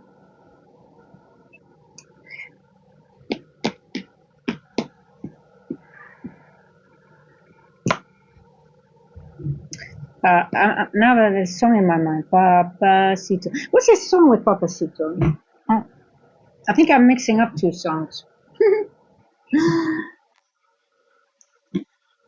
Are we buying or selling? Hey, I'm in a LON, as you can see, but there's an important factor we have to factor in. That is, we have NFP today later on, so you have to be very vigilant. I wasn't aware. I was aware of news. I was aware of news, and I was very focused on the GBP news. So I was sort of like, okay, at 4:30 we have news, but I did see at some point, okay, we're in a distribution, so I answered. But I knew it was NFP. A little bit late. I was a little bit slow today. Normally I entered this area already for my distribution, but I did not, and I entered late here. So I would never done that. So now I'm just sitting in this one out. I was lucky that I wasn't stopped out. I moved. Another stupid mistake that I made today is that if you have midnight here, and mostly at midnight, get either a retracement or a retest of either the breaker or something. So I should have never moved my stop before it actually surpassed midnight. So I was lucky. I wasn't stopped out. This was just stop loss placement, so no strategy here, and it almost went there to the tick. I wasn't stopped out, so I'm just being lucky here. So a lot of journaling to do in regards to this trade, but it's still, I mean, it's still going, but I don't know. We can always improve, right? And we learn from our mistakes. You learn the most from your mistakes. I mean, you can post your losing trades all the time, but nobody learns from your winning trades. Well, you can learn something, but you learn more like, okay, what did I do wrong? How can I be faster? Could I have identified the AMD? Can I calculate? More important, can you calculate AMD? Yes, you can calculate AMD.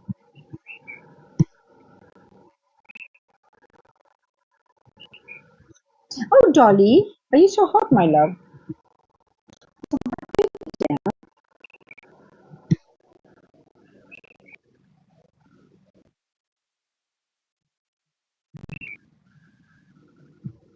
I just I want to see.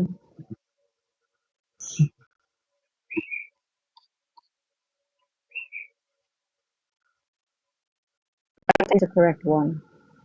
I should use this one. This one is formed in the macro. I love it. So this one, you see, I always read macro 152 and this data. I use this data a lot in my during London time. So for example, now I use I use that area as my. Normally, I would have done that already. So I'm using this one, the 152.10 macro. Data is always, every macro is very important because it either balances out imbalance, it seeks liquidity, or it creates liquidity, or it does something that price can refer back to, or you can use it for a calculation. So macro is not just, oh, it's the 150 to 210. It's there's a lot of things. If you really dive deep into time and you start looking at these things, it's a rabbit hole. But you'll see there's so much you take away from it. But anyway, the farm indicated there are ups and downs, and you use this three. Let's see how big the distribution move is, because this is 150. Let me use the manipulation. Normally, when I'm on my game, I'm already doing the even, but because price is low, I guess too.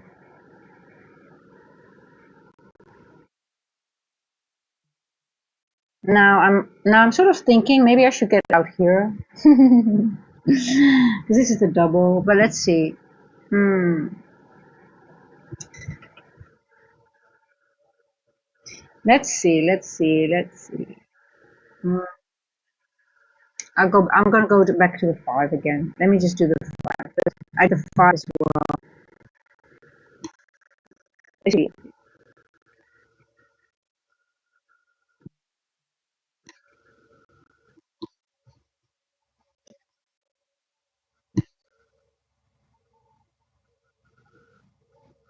Okay, now I'm leaving it. Okay, it's fine.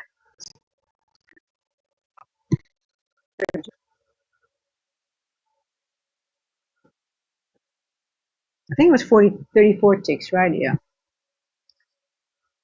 Are we buying? What's up? Oh yeah, I'm at home in Barcelona. Okay,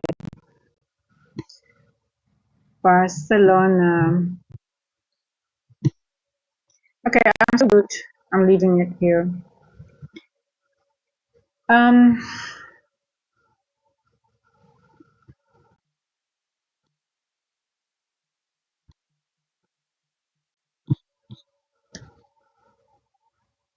distribution. Does anybody? Do you guys see the AMD manipulation distribution? Mm, so when to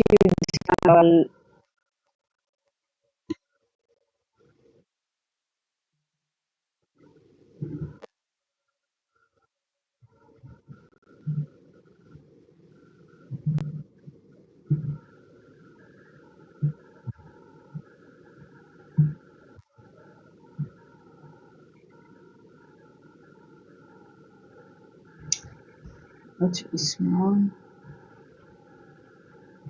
You see, this whole dealing range it went to below 0.5. We rejected rejection block here. In this 1 hour IFUG. So there's a lot here. I mean, and I graded this week because I thought maybe a little bit lower into this rejection block, but it just tapped the open. That's enough. Or it did not even do that. And we did not even tap into this imbalance. So it's going to leave this imbalance for later.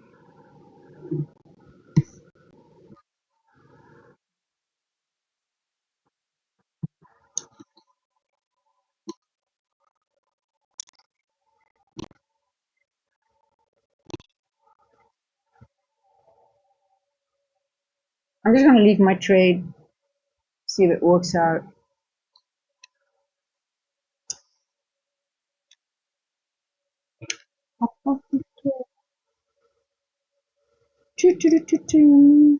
What is the time? 3:34. 3:34. Are you guys? Is anyone traveling with Christmas or going somewhere, going on a holiday, or making doing something special, doing a special trip, or anything that is just amazing?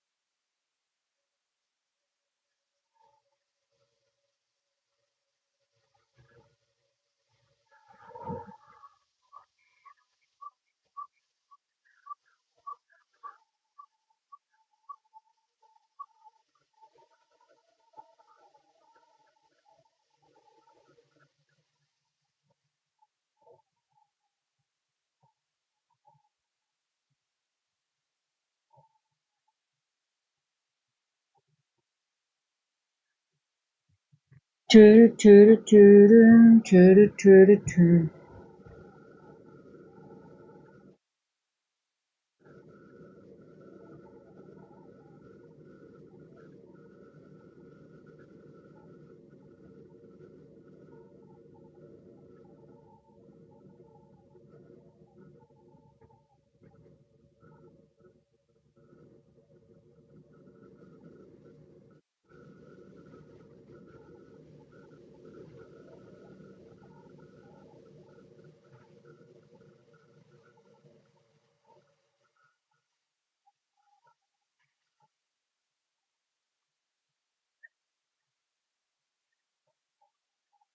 Oh, my favorite macro is coming. 352, 410. Let's see if we can make it up to the weekly open.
Toot, toot, toot. Okay, guys, how's my trade going? Is anyone in the long? Is anyone with me in that long?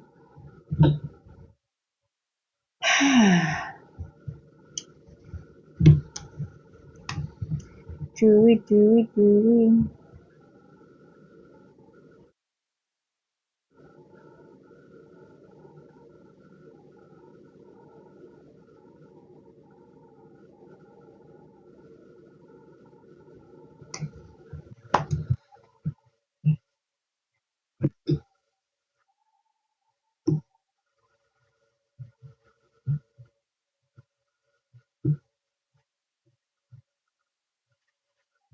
Oh, oh, oh! I hate being in trades like this long. I love being in distribution trades, but I don't like being in trades like this. But that's the time of day, and that's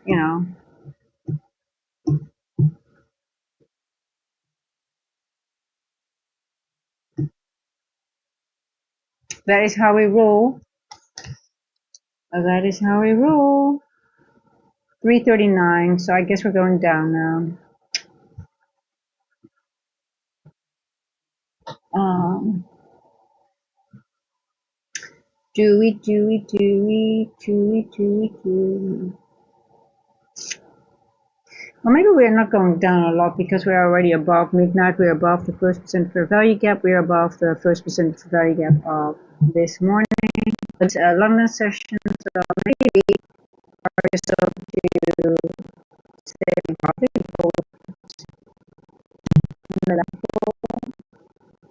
we're going to without. What did we take out? Is it internal or external for our? Okay, we did take out external, so we're going back to internal. Now, this 4-hour candle, we took out external, but we're already here back in internal, right? So this 4-hour candle technically could be done. We could make 4-hour babies. I always call them 1-hour babies, but technically it's done, right?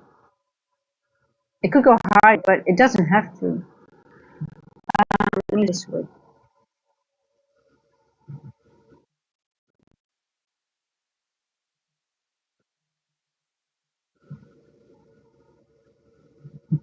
Chewy, chewy, chewy.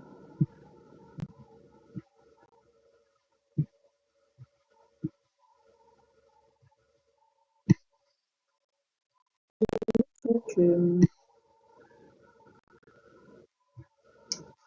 Oh, we got a little gap there. You see that, guys? On the 4 hour, very small one here.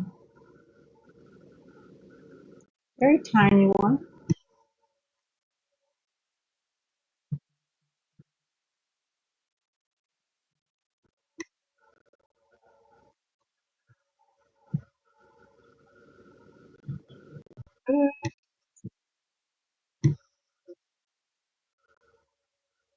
Good.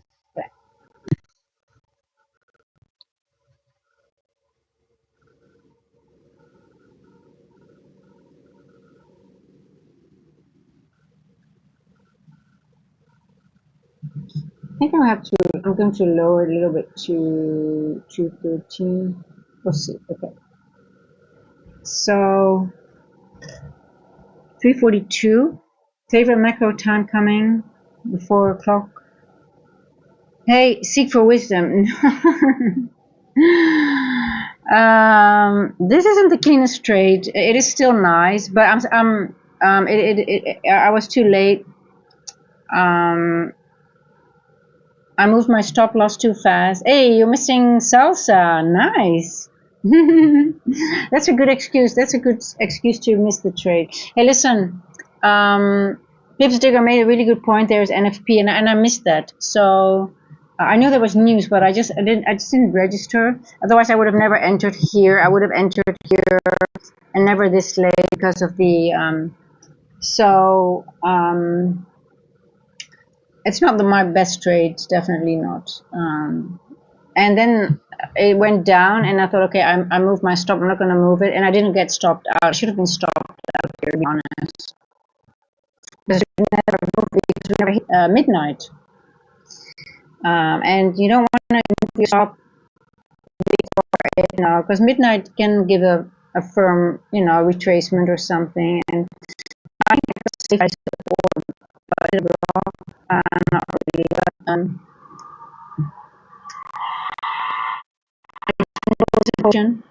I guess I'm lucky with proportion here, and it didn't go well.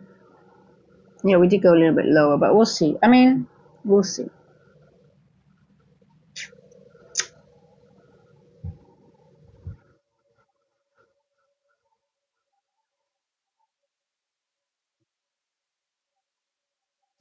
Do we? And seek for wisdom is it's just the vegan, right? Just being able, just identifying. Now it doesn't move the way I would like to do, but the accumulation, manipulation, distribution. That's the only nice thing about accumulation, and when you are in chop, is that the M and the D come afterwards. So that's why sometimes I get a little bit impatient. But hey, chat is calling me out nowadays. You're getting impatient. Yes, that's my problem. I need to work on that. But I am impatient.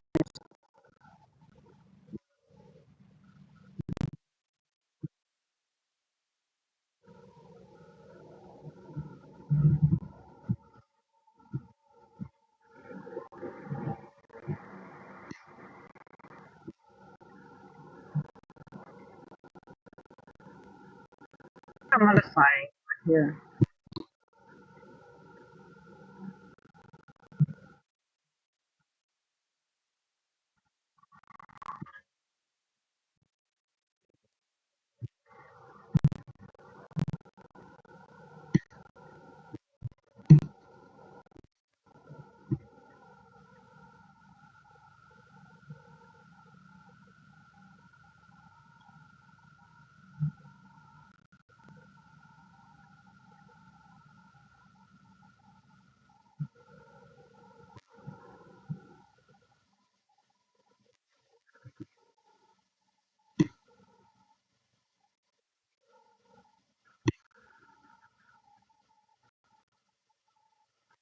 I'm trying to get this one. Come on. Give me this one.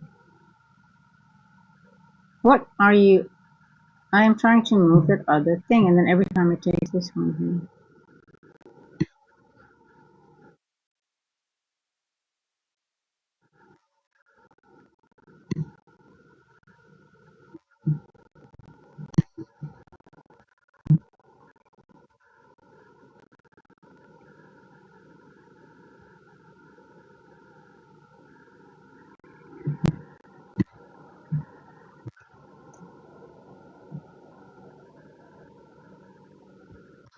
Um, so now I can move my stop.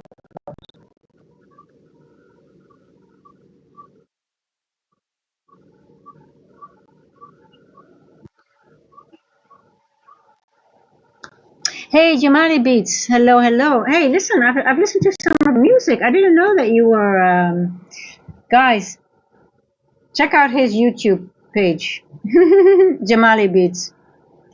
He has some awesome beats going on there. Um, yeah, I'm going to look into it another time a little bit better, but you've got some good stuff there. um, see for wisdom, use the one in the pinned. I pinned one in the chat. You know, they always change, and that's why I just, even though when I change the description and sometimes when I add a new one, so I pinned the latest one, which should be working in the chat. It's a pinned comment, should be on top.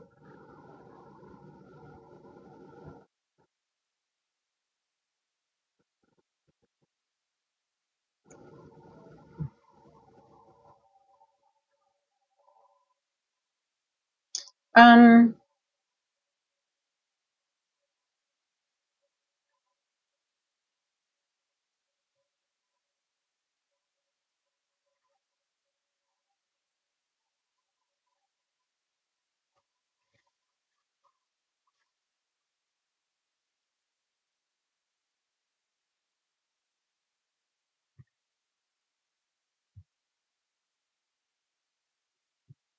yeah, I try just to, because every time I change it, and then I'm like, when someone makes a new one, sometimes I don't know. Then it's just it changes very fast, or when it's used a couple of times, it just changes itself for some reason. I don't know how that works, but so I just go to the latest, pin it in the chat, and then we'll see. Okay, well, that worked out for, but not technical the best trade. It should have been here. I mean, should have been inversion. This should have been it. So and then my here would have been a larger stop though. I don't like that. Um,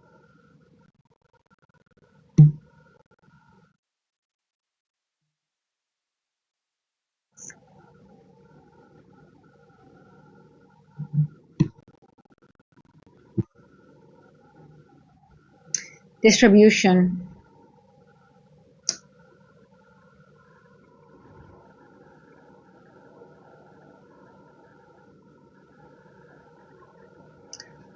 Now I wouldn't be surprised if we're going to go all the way up to 3 standard deviation, maybe even a little bit higher. Let's see.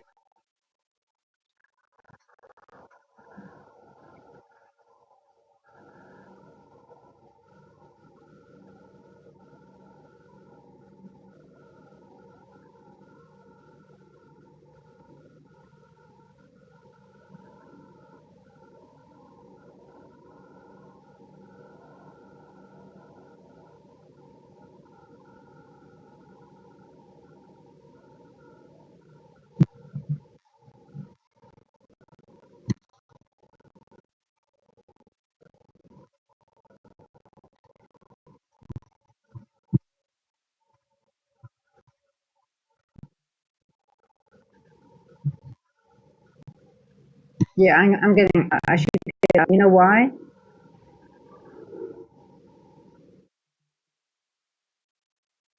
I'm acting the trade why because we hit this the 130 level I show you. We exactly hit this level here. At the moment I see going over it and going back below it, I'm like, okay, I'm out because I don't know how much it's going to retrace. It could go back up, but I'm not taking the risk. So I got out.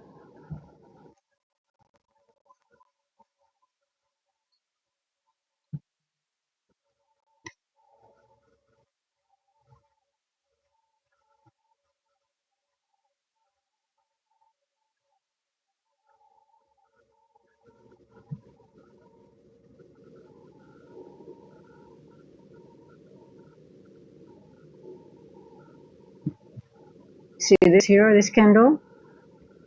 We're lower than this one already. I thought you already, weren't you in the Discord already, Seek for Wisdom? So we have a change in state here. See that? So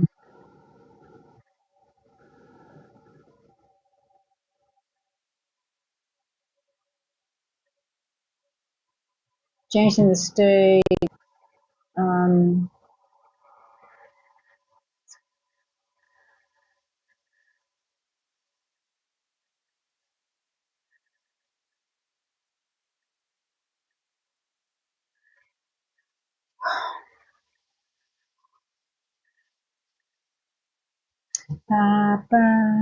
anyone in that? Did anyone take that long as well?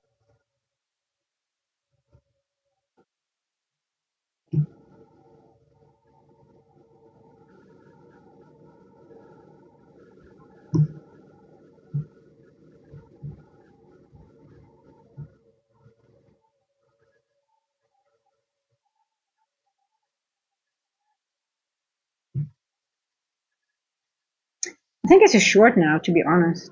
What time is it? 3:53. Let's wait. I'm just gonna paper trade. We've got news at 4:30. Hey, qualify. Thank you.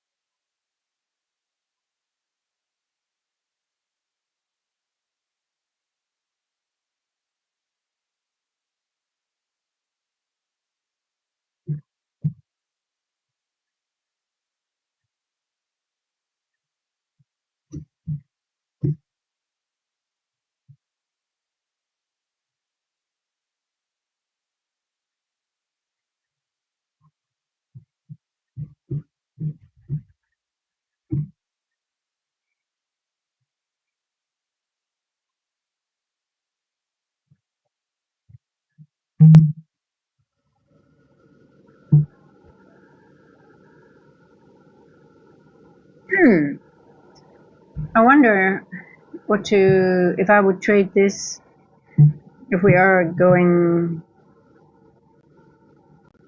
retest somewhere in this area, maybe go back and let's see.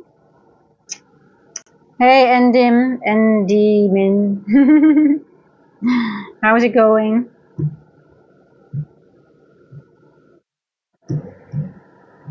How is it going?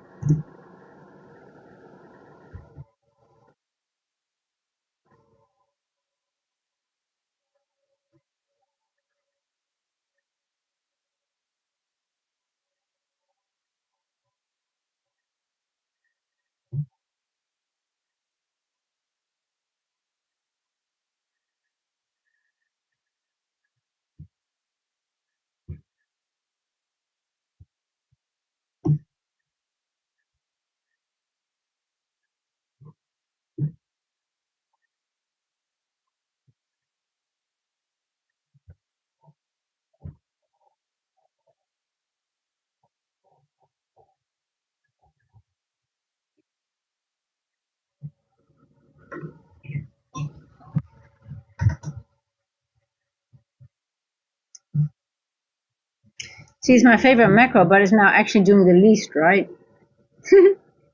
My 350 to 410.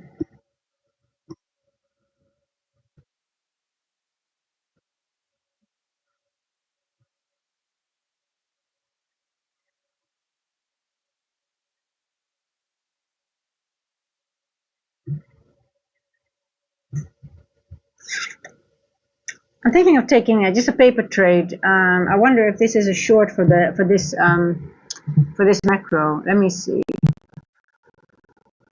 Um, just very small. I have to practice getting better in short trade. Stop loss will be here. It's almost a 1-to-1. Do we have change in state here? Not really. I guess so. I do think it's going to be a small trade to the downside.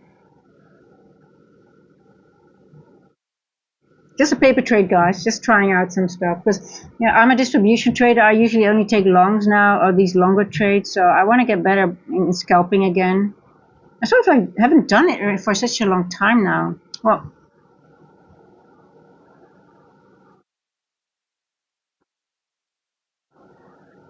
macro change in the state. Did we go 1/3?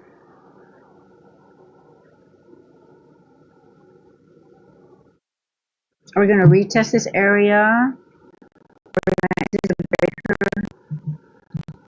For example, here. So I want to just a short, just a scalp. And I guess with scalps, I also will trill my stop much faster. Oh shit! Why am I always doing that?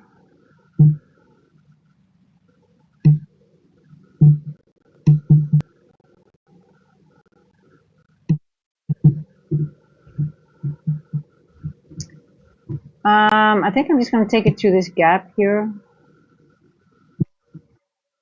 So it's a 1-to-1 literally. I don't know if I really would feel comfortable doing that on my account. Because it's also so slow, you don't know if you're wrong or right. It takes such a long time to find out. Now, I do like this here.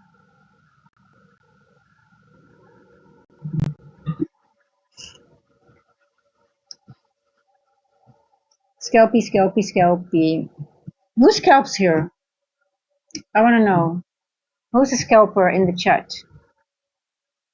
Hey, Endymin. Oh, thank you.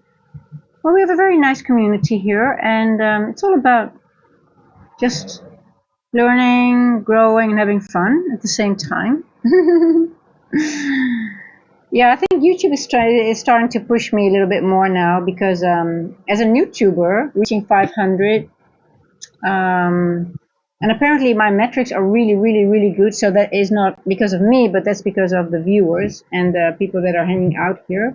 So the channel is really doing far above average.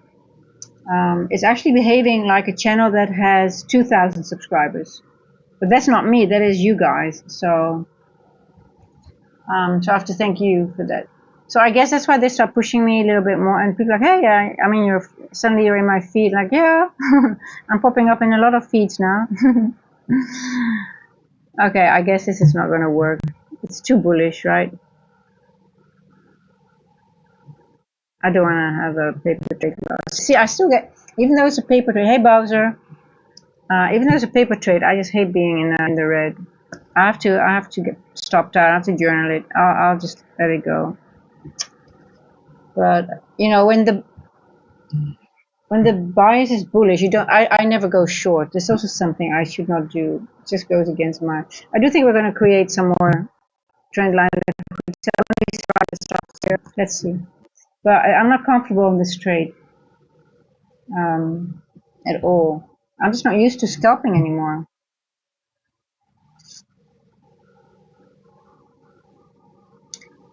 And I want to have conviction and just, you accept the risk. You sit back and you just, whatever happened is fine. That's what I really enjoy, even though it could be a losing trade, but you're fine. You just accept the loss because you have everything lines up. But sometimes it's not the time or something like that. But this is sort of like, if it's really bullish, it's not going to go down to retest these things, right? So, and in my favorite macro, which is most of the time very strong. But let's see.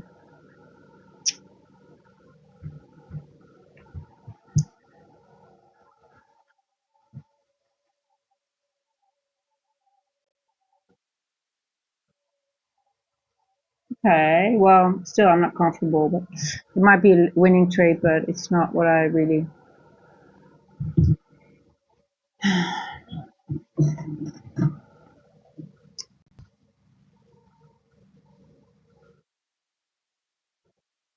So anyone scalps here, or anyone prefers scalping with, let's say scalping 5 to max 10 points? I think.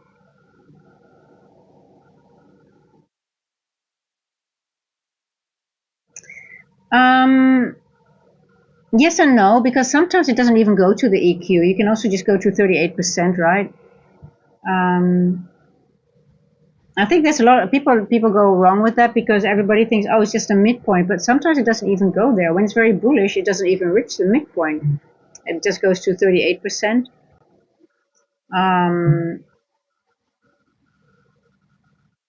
And also what I noticed with, but do you scalp? Because I'm just really curious. Sometimes even though it might go there, but it takes, if you have time distortion, it just goes like to, it doesn't reach that 50% very quickly. It goes back and forth before getting there. If you have no greed, scalping is good. I think that's the best remark from the day. If you have no greed, okay. Jama, so do you scalp? If you have no greed, scalping is good. Yeah, I think it's just more. It takes more speed and more. I used to do it a lot, but I also lost more money while I did that because I get in more and more in and out, more in and out, right?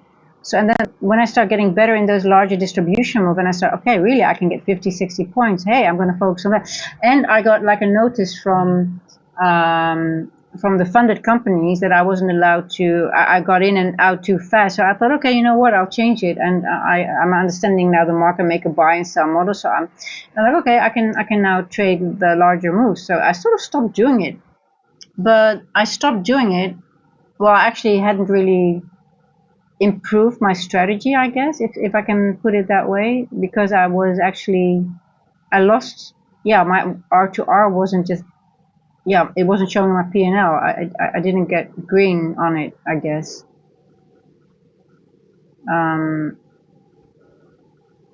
Okay, you do. Okay, I'm very interested. I'm very interested to hear about it because I do think, and especially in chop, I do want to have it in my toolbox, and I want to get better at it. Because I'm getting I feel like I'm getting very now no complaints here because getting large moves is good, but I think as a streamer, it is nice to have it in YouTube or work on it with, yeah, but I do it before I sit down. I have completely shaky in my mind to in and out and only scale piper POI tabs. And I just trade normal. Okay, that is so interesting because, wow, I use the distribution moves to pass my funded because I'm like, okay, I see a large move coming. Just one trade, I get in with two minis and I'm done. So for me, it's the opposite. I'm like, okay, to pass. That is so interesting.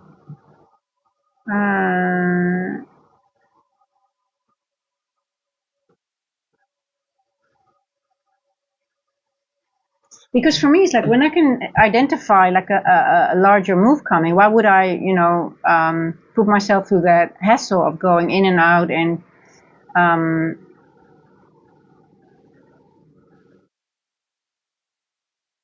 now you see what I'm not being, I've been, okay, you see, I know what I've done wrong now already. You see this right here?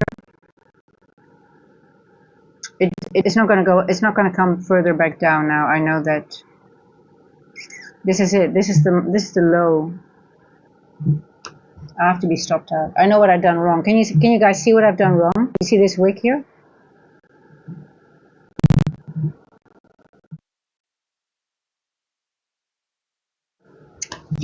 I know it.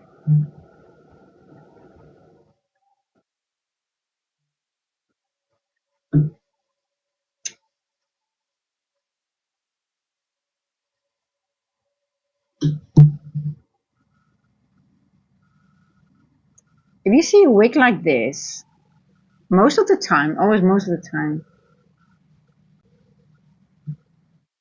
like there's a little, you see I think there's probably one or two ticks between them. Let us see. This is the low, 188.50. What time did we form? 1 past 4.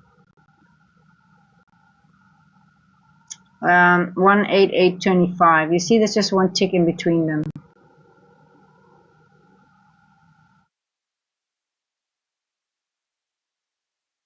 Okay, so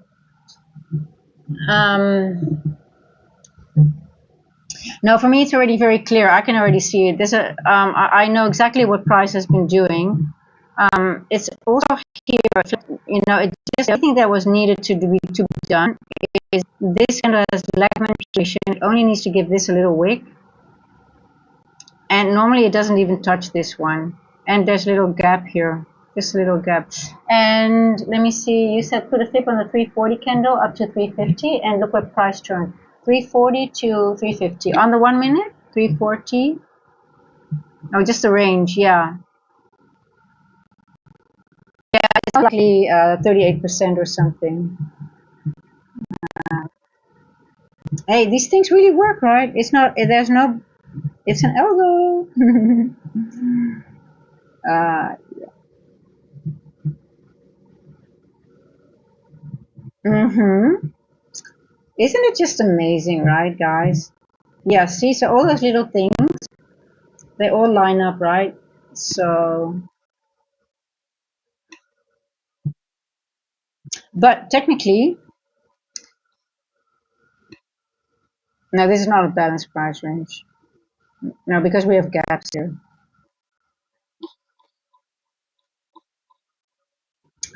0.5 to the tick. Yeah, and because of this flat bottom here with this gap here was also very telling in this area.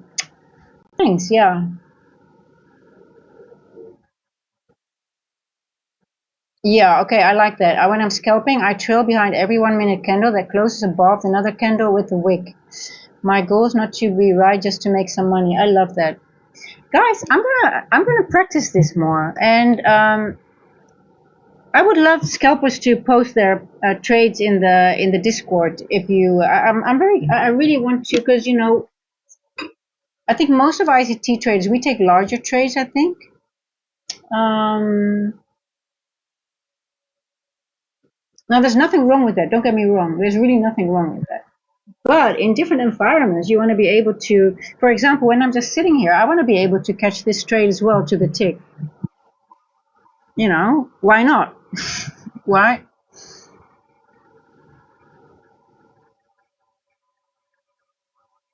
Yeah, it is. Yeah, you have an intermediate high and an intermediate low here. So,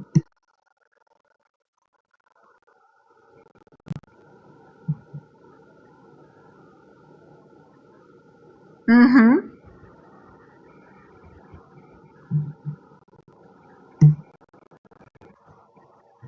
Okay, I'm going to practice more, and guys, keep the tips coming because I want to also become a good scalper again. I've never been a good scalper, but I want to become a good scalper too.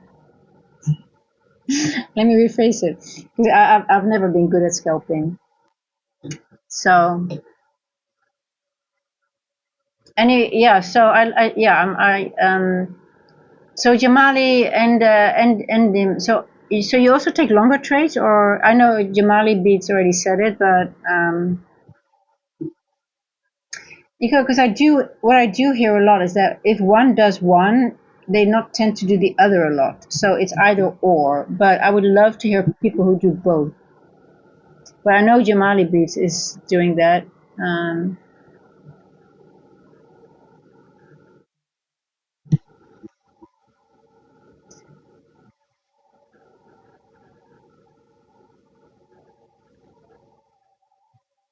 Now it hit a level that I think it might really reverse. We might get a larger retracement here. Let's see. See, we left a lot of imbalances here. We have a lot of imbalance here, imbalance here. So what are we right now?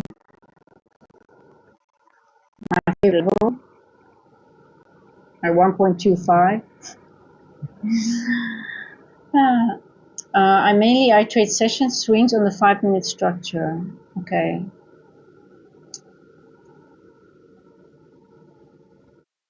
I love it. Okay, good. See, that's why I love this community. It's really awesome. Okay, so this is my. Did you catch? Yes, DBT. I caught the long, but it wasn't the cleanest one. I was a bit slow. I thought it might go a little bit lower. So even though I normally with my I already can, when we change a little bit, I normally able to get it somewhere around here to front run but I still was not really convinced. And then when we had this move here, I was like, oh my god, it's long. And then I identified the AMD. So accumulation, manipulation, distribution. Normally I would have already, used, everybody who's been longer with me already knows how I use this macro, that why I grade this area, that I use this information very extensively. So on the farm, and it's right there, and then you can literally calculate how far the manipulation moves goes. But when we got in this area, I started to enter the position, so it wasn't the best entry. And then there was also, I didn't realize we have non-farm news. So I would never have entered there with news, because price goes really slow and it just doesn't move in the way you want it to move. I would have only entered in this area further. And then another thing that I did DBT is that my stop loss, I moved it too fast before it surpassed the midnight, and I was lucky to one tick that I wasn't stopped out. So I caught the long, but it wasn't a very clean structural technical trade, to be honest. How I like them, because I'm very specific on my longs and very mechanical. So I have a lot of journaling to do on this one. Even though it's a winning trade, there's a lot of room for improvement, right? And then I tried a short, and again I made a little bit of a mistake. But hey, I guess my brain is not working as well as it used to do. Maybe it's the end of the year. Oh no, I'm sorry, it's not me. It's this horrible drink which has a chemical taste.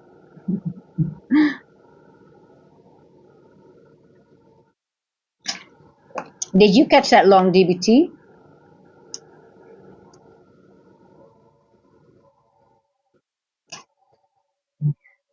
It was still 75 points. It wasn't bad.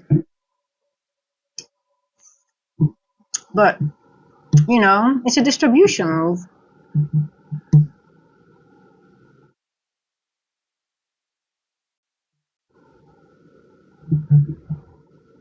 The bottom there is a breaker unicorn.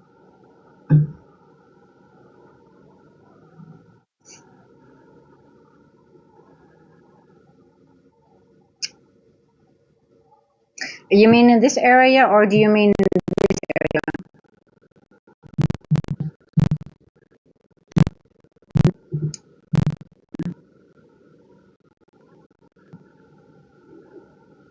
Yes. Okay. So DBT, that's, you're actually making a very good point, because there wasn't any retest of the breaker in any macro. And here would look at this here. I would say this is a break. And for me also, okay, this is a flat bottom. I don't know. I wasn't really trusting it for quite a while for some reason, and I was just too slow, to be honest. So my entry was very bad. It was just not good. Well, it wasn't good enough, even though it got me 75 points, and then the trailing of my stop, which is one of my weaknesses. I really have to work on that. See, also this, when I like it, and it would do this, I don't mind this outside a macro, but it has to be in the 20 to 40 run. So for example, when you want to say this breaker, for example, yeah, so okay, this is 326. This one is okay then. Okay, I would, but then again, did we already? Yes, okay. This will be the retest that I would get in, but it has to be this one. Why I would never get into this one, because this is the end of the 340 run, and I don't know. But it starts running. Yeah, I'm gonna journal this I'm gonna read. I'm not times I would plan and um,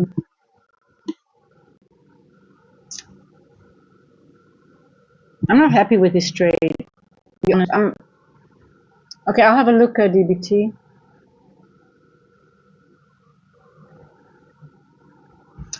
I'm not happy with my execution. Actually, a little bit upset about it.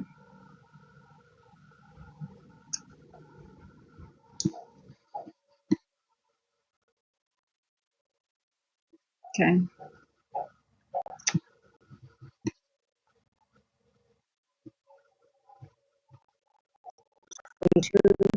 Okay, so we made a high, and we had the 230 move here somewhere, and then we moved up, yeah. There was information here already, you know. And DBT, do you also see the first this area here? And look what it did. It created those two large candles right there. Actually, you can just when you see this happen, it's literally order in scenario because you already, and it was in this which created in this area as well. So this would have been just boom, and then in this area, this would have been my entry. This should be my entry. Latest.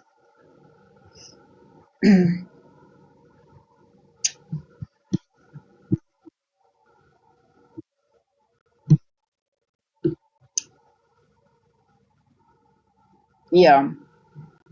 Hey, listen, in London, you'll see me every time I mark this, and this is such an important piece of information for the session.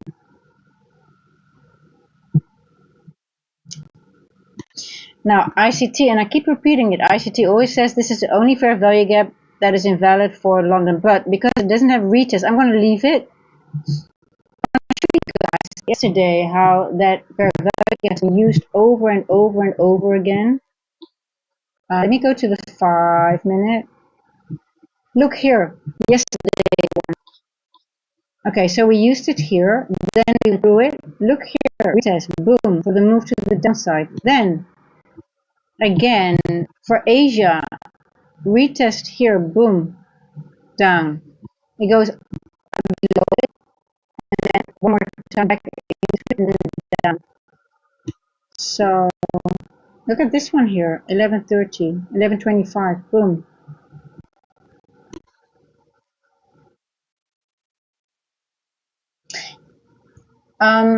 Who knows the Reaper? Anyone familiar with the Reaper? I used to know it, but I forgot about it. I'm just wondering if this is, I think I've been here a Reaper, but I'm not sure. And no, I think no one is familiar with the Reaper, right? The ICT, you didn't really touch onto it, but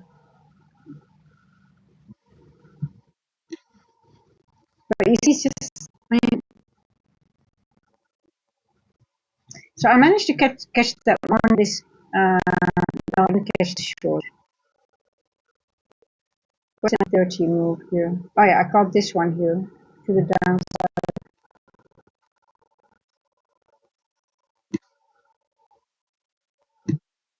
Oh, we've got news. Hold on, we want to check. Yeah, I don't know that one. No, you know, it was sort of complicated. It's like it has 3 dimensions or something. I have to get back. I will study it today. And I used to know it, but then it was like, oh my God, there's too many things I need to remember, and I was studying a lot at that time. Yeah, I think it's a combination of a few things together, and I think it was at a similar area like this.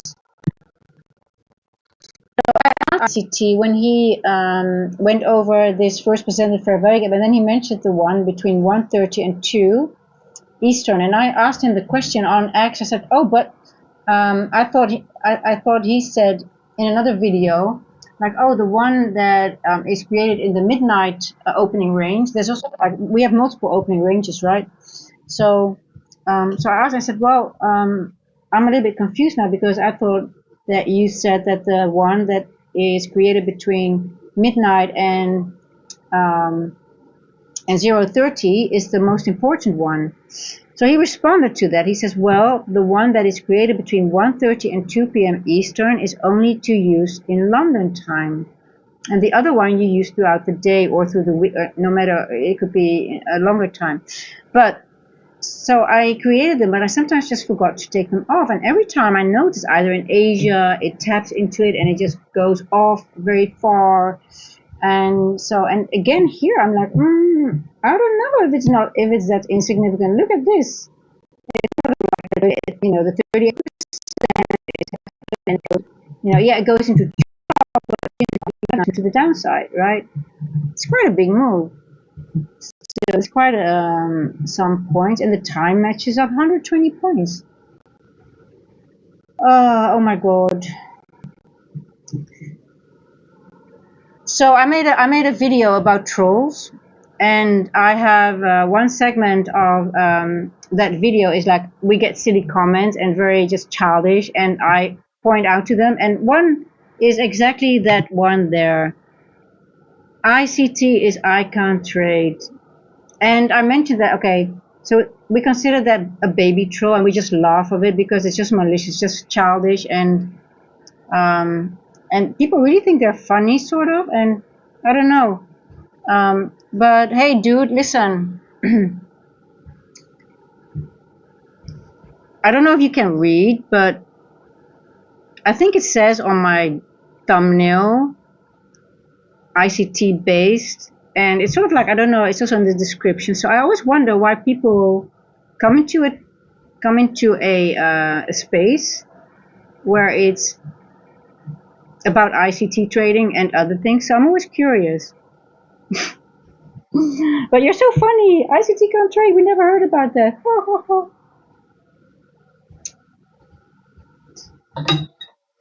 But you just missed a 75-point move.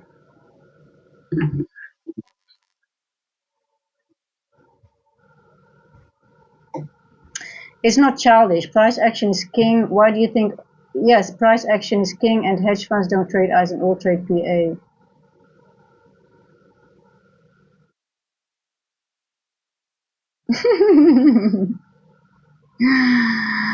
Oh my god. Hey, so Tomo, tell me, why do you enter the space if you know that I'm an ICT trader, and we go over ICT stuff? So I'm just curious. I mean, it just doesn't make sense to me.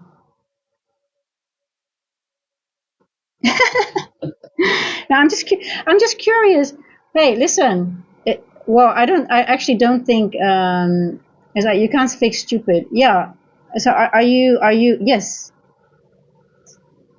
Tomo, are you profitable?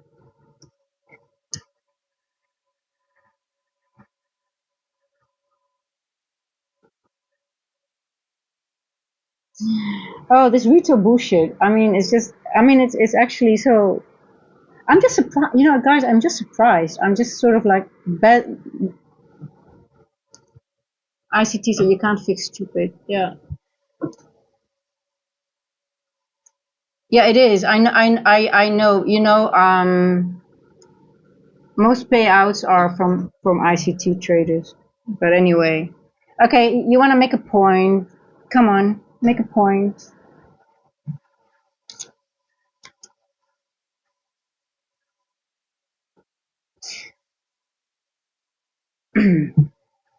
Price action is king and not time. Hey, you know what? The good thing is that we have people like that because you are our liquidity. So thank you for that. And let me guess, you do volume profile as well.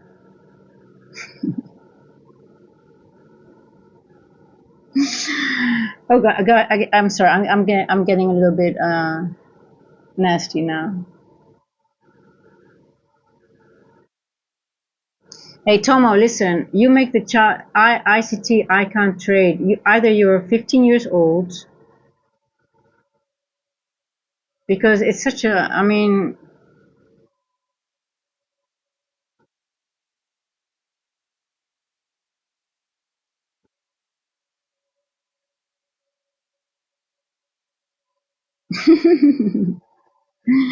Yeah, I know. No, but it's free entertainment. It's free entertainment. I'm just okay. No, listen, Tomo, you're almost welcome. You're almost welcome here. Everybody's welcome here, but I do get annoyed when someone says something stupid like ICT can't trade. I mean, he made a living of it, and I'm sort of like, okay, here we go. I mean, you really think it's something we never read, and you come in here and you think you make like a very smart comment. It's based on nothing. I don't think you can trade better than ICT, but listen, everybody can do whatever they want, but we have to respect each other. And I think as well, I get pissed off when people start, down being nasty about ICT while he's just doing his best to help other people. That's it. And you don't have to trade him, but just go into other spaces where you're with your own people, where you don't have to talk about ICT. Yeah, he's not profitable. I don't think so.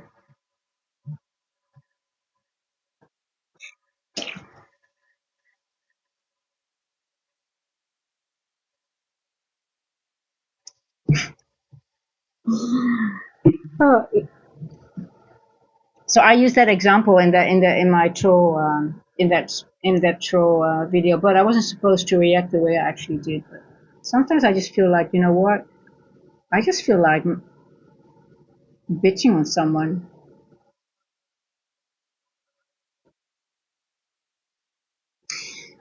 Ah, well, if you say things like a price is king, then most likely your stop will be my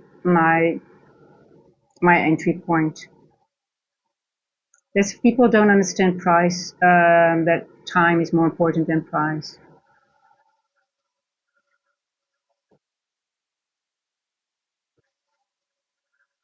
No, you do want to make a point because you come into ICT space and you make a stupid comment like ICT can't trade while you know we are trading ICT. So you are not, you are actually sort of like you came in to make a point. So, but hey, um,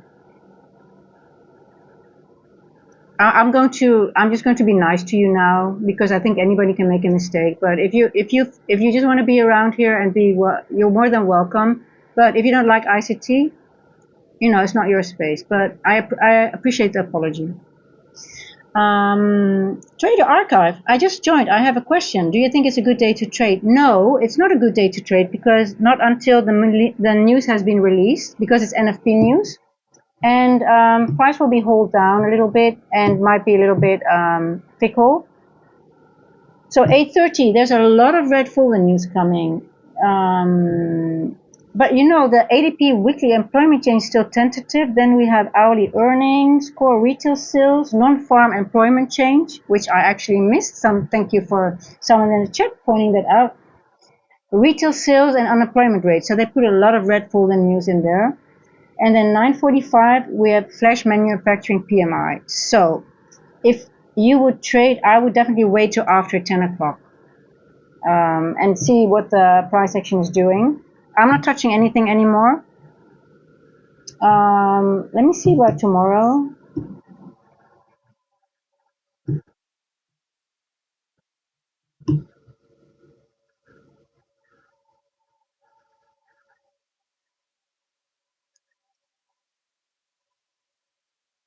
No, I'm not interested in that kind of stuff anymore. No, I'm not gonna. I don't care. I really don't care. If you're profitable, I'm happy for you. But we're not gonna give out in this area anyway. It's okay. It's okay, Tomo. I think anyone can be profitable if you have good risk management, but just be respectful. That's it. That's all I ask from you. So, and then you're more than welcome to stay. And you're welcome to join. Listen, in all honesty, you're even welcome to join the Discord and post your things, how you trade. I really don't care. It is just that I have like, I get very, it, I think some people have anti-ICT syndrome, and what I'm going to do, I'm not even going to tolerate it. I'm just going to shut it off. But if you want to hang out here and be nice, you're more than welcome, and you even feel free to trade, to post your trades in the Discord. But hey, we can all learn from each other, but just be nice. Just respect us and we respect you. So I'm not going to tolerate any bullshit in that regards anymore.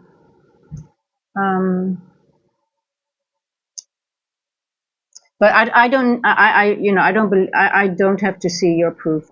If you say you're profitable, I hope for you you are, and I wish that everyone is profitable. So just like ICT does, he wants to make everyone profitable. So anyway, okay.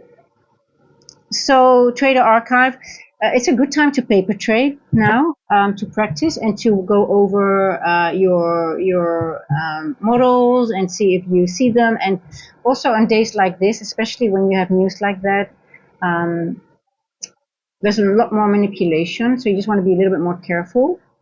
And definitely, even after 10 o'clock, just let price calm down. And maybe, I don't know if you're new as well.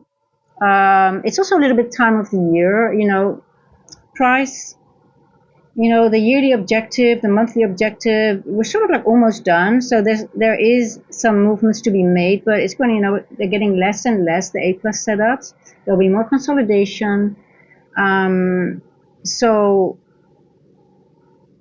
just be careful if you're going to go on evals or if you're funded or whatever. Just be very, just really only do your A+ setups and stuff like that. But just be careful on days like this. Just time of year. And also we had a contract change as well. So that's also a little bit, that could cause also some, this gap, for example, we have here, but we don't have the monthly contract. There was another person in the chat pointed that out to me. I didn't realize that. I'm charting on the continuous contract on stream. So, price really needs to settle down a little bit. Yeah. So, did we have... Okay, it's 4:30 already, and I'm just looking at that 2020 proof to me that he knows what he's doing, so I don't get why people... Yeah, I don't know. I really don't know. It's so weird to me. Like if you go into the charts and it's all right there. We're not going to give it too much attention. It is I think it's a syndrome or something. I don't know. Those 3 letters really cause people to go mad, or I don't know. I have no idea what it is. But so you've done 2024. And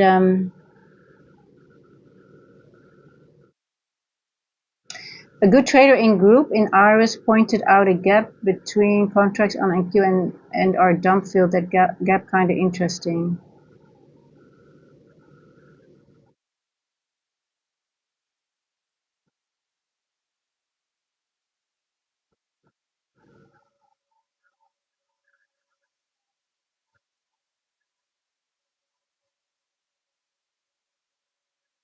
Well, technically there is this gap here.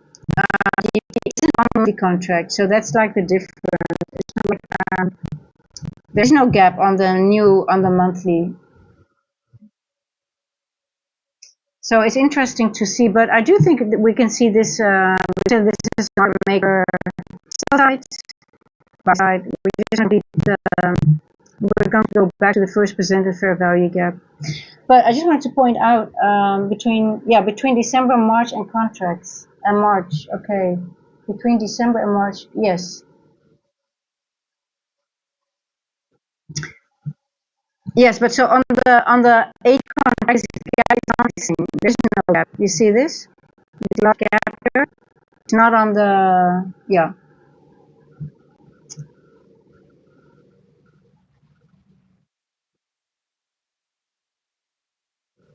But it doesn't really matter, I think. You know what? Because I think this gap, if we can consider the gap, and like I said, this is only side has been delivered, right? And we have consolidation. I think this distribution is going to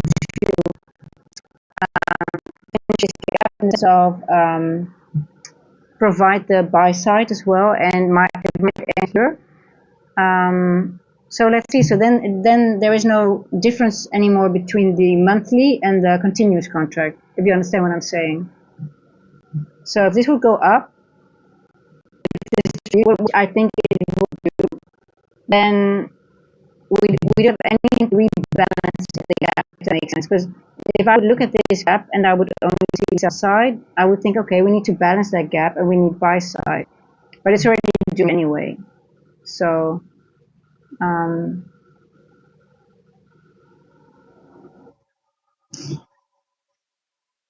static increased. Oh, okay. Did they increase the?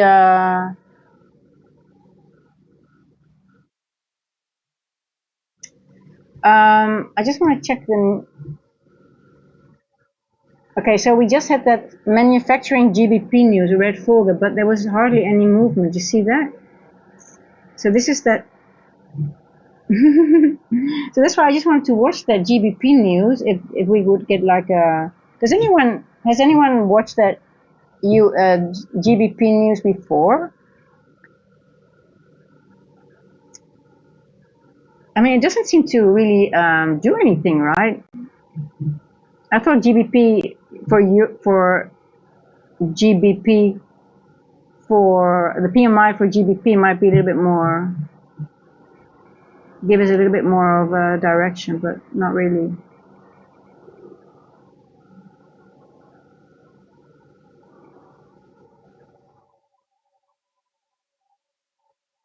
Let's wait on one more macro, and then I think we're going to call it a day for now, and then we just let the price action do its thing.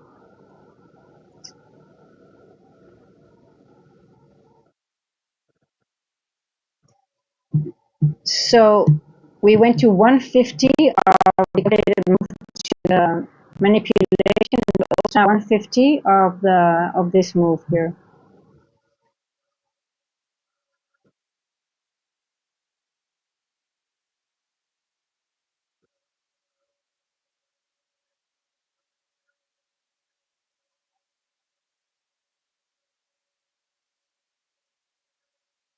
Are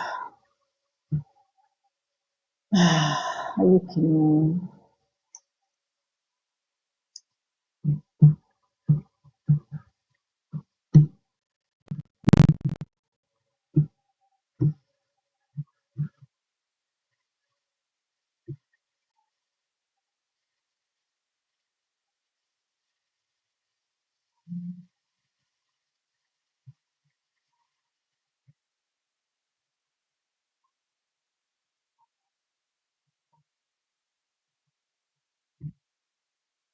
Okay, I'm getting rid of these people.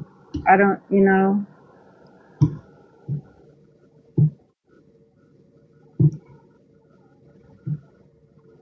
I'm not going to engage in this kind of bullshit. Like I already said to him, you know, I don't care. And then, oh, I want to. They just come to troll. This is just troll behavior, right? They just try to push buttons.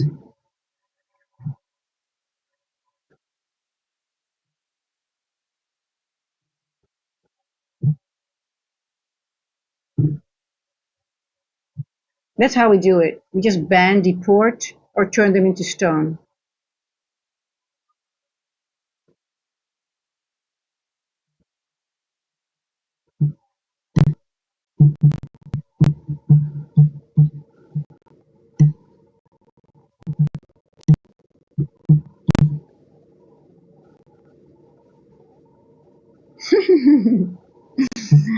Ah,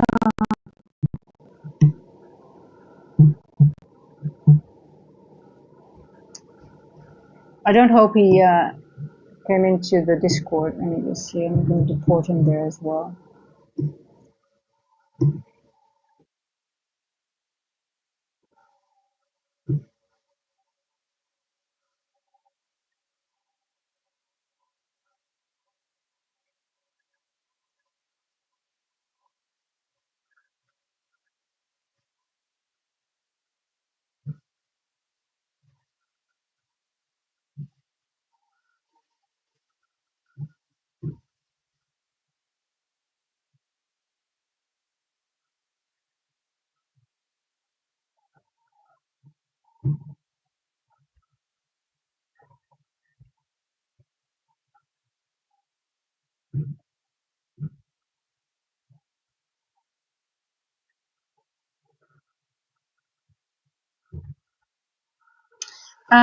When FP comes, it usually makes a move, and the other way, data wick is coming back to the beginning of the move, basically taking the whole move back.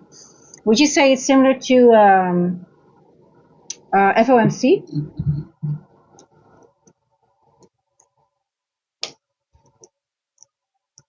I love FOMC because FOMC is just, um, fake move to the fake move, then the real fake move, and then we get the real direction after 2:30. So would you say it's similar to FOMC?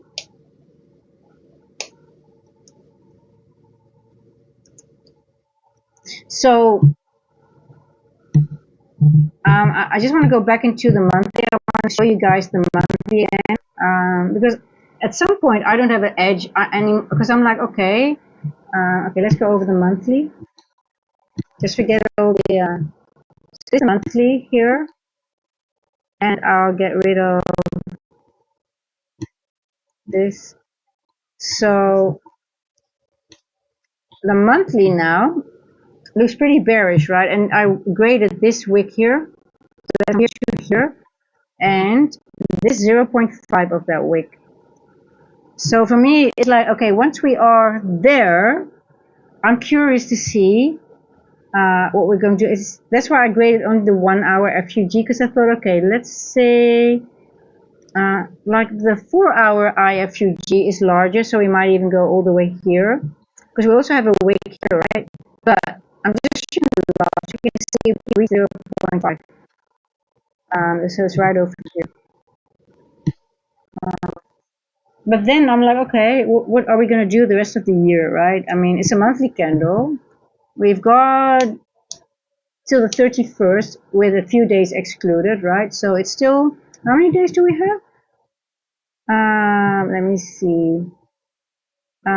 Today it's Tuesday, so 1, 2, 3, 4, 5, 6,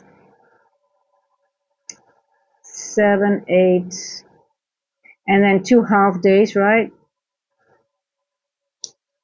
9. I'm not counting 26. I know 26. Okay, so 2 half days, and then, so technically we have 10 days left if we count 26, because 26 is actually a day that is open, right?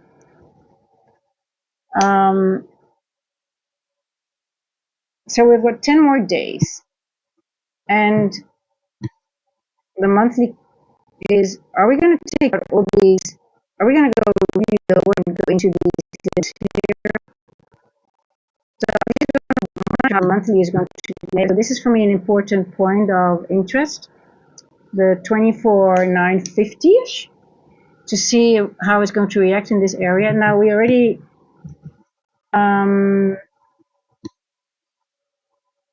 we are now on the 1/3 level of another calculation, I believe.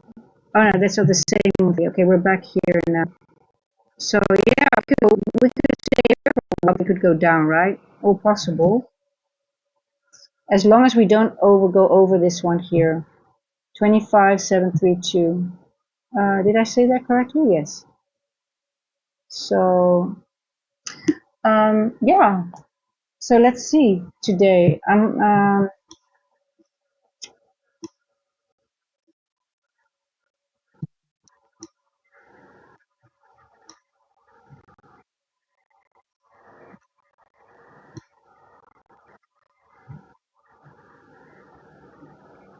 I think I'm going to leave it at here, guys. I think there's not much to do. I'm just going to wait. There was no news at, I mean, there was news at 4:30, but for me, it was just also now really looking like what is it doing and does it give a lot of reaction, but not really.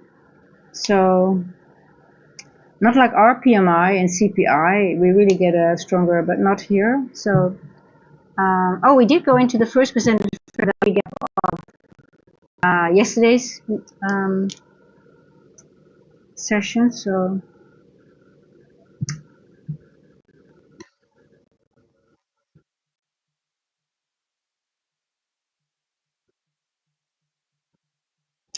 Arish, you may plot the IPTA data range on the daily. I know, I have them.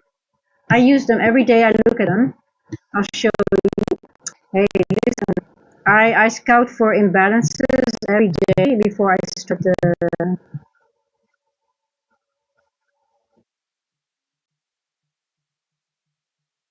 You see this little gap here,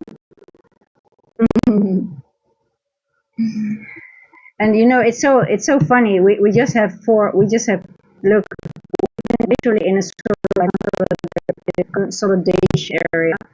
But yeah, this one is on my radar as well. This little gap. I mean, IPTA 20, 40, 60 is literally in the same range. So that's interesting as well, right? If you see that. So what do we have? We've got here, we got this area here, but we also have here a flat, we also have this here, flat candle next to it. Um, so this is a weekly, so yeah, this 0.5% is very important to me. Once we reach that, I have to see we're going to go lower into this area here. I don't think we're going to go below the IPTA 20, 40, 60 before the end of the year. What do you think?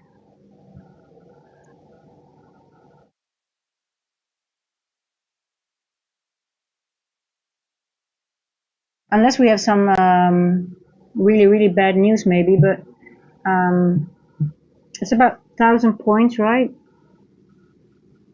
In 10 days? We're trying to make a new all-time high. I don't, and now we are in discount.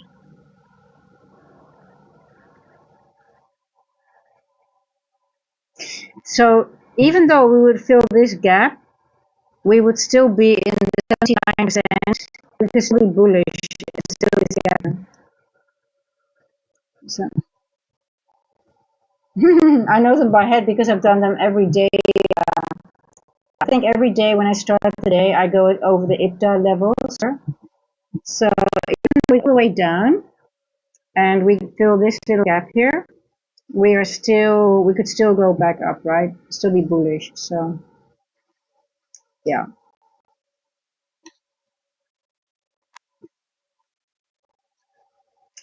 And if we go over gold, for example, the IPTA that looks so different. That's so funny because I was like, oh, look at that. It's just like a nice block. Let me see.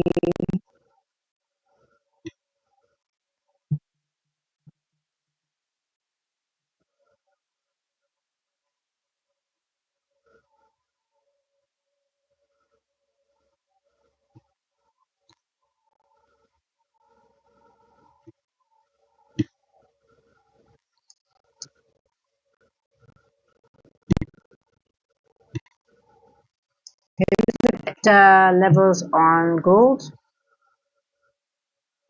You see how different that looks? 20, 40, and it's just a big one size block. It's just crazy, right? Um,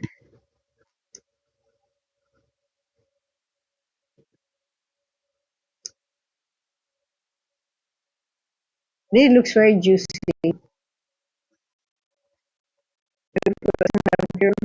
So if it's that bullish, won't go that deep.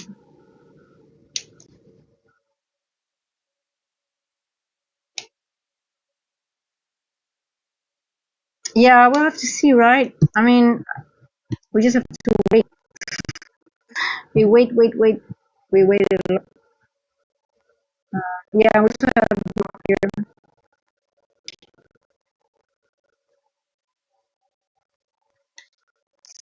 If it doesn't go that deep, it will go further down at some point, right?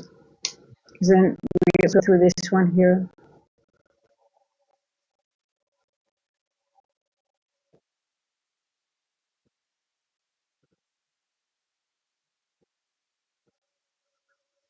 We'll see. We will see. Any questions, comments?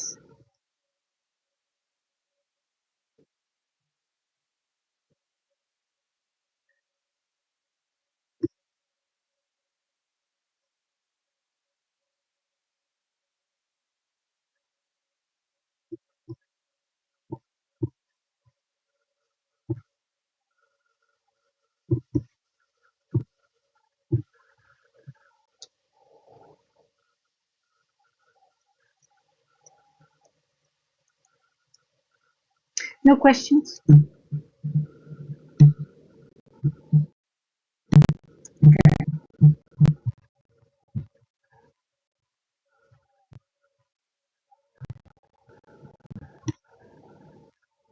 Yeah, I think it's a good time to not trade anymore and just wait till the news, because it's just it's 5 o'clock. It's almost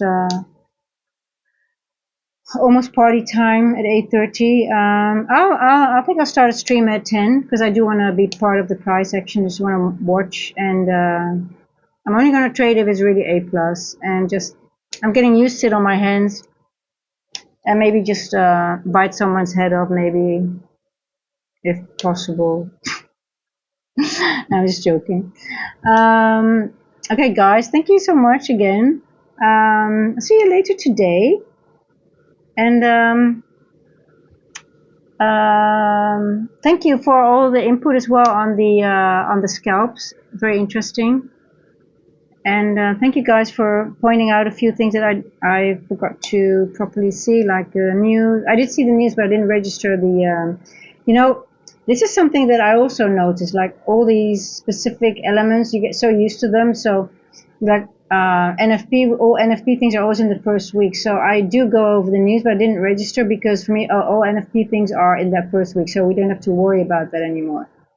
But then they change it, and then you don't realize it.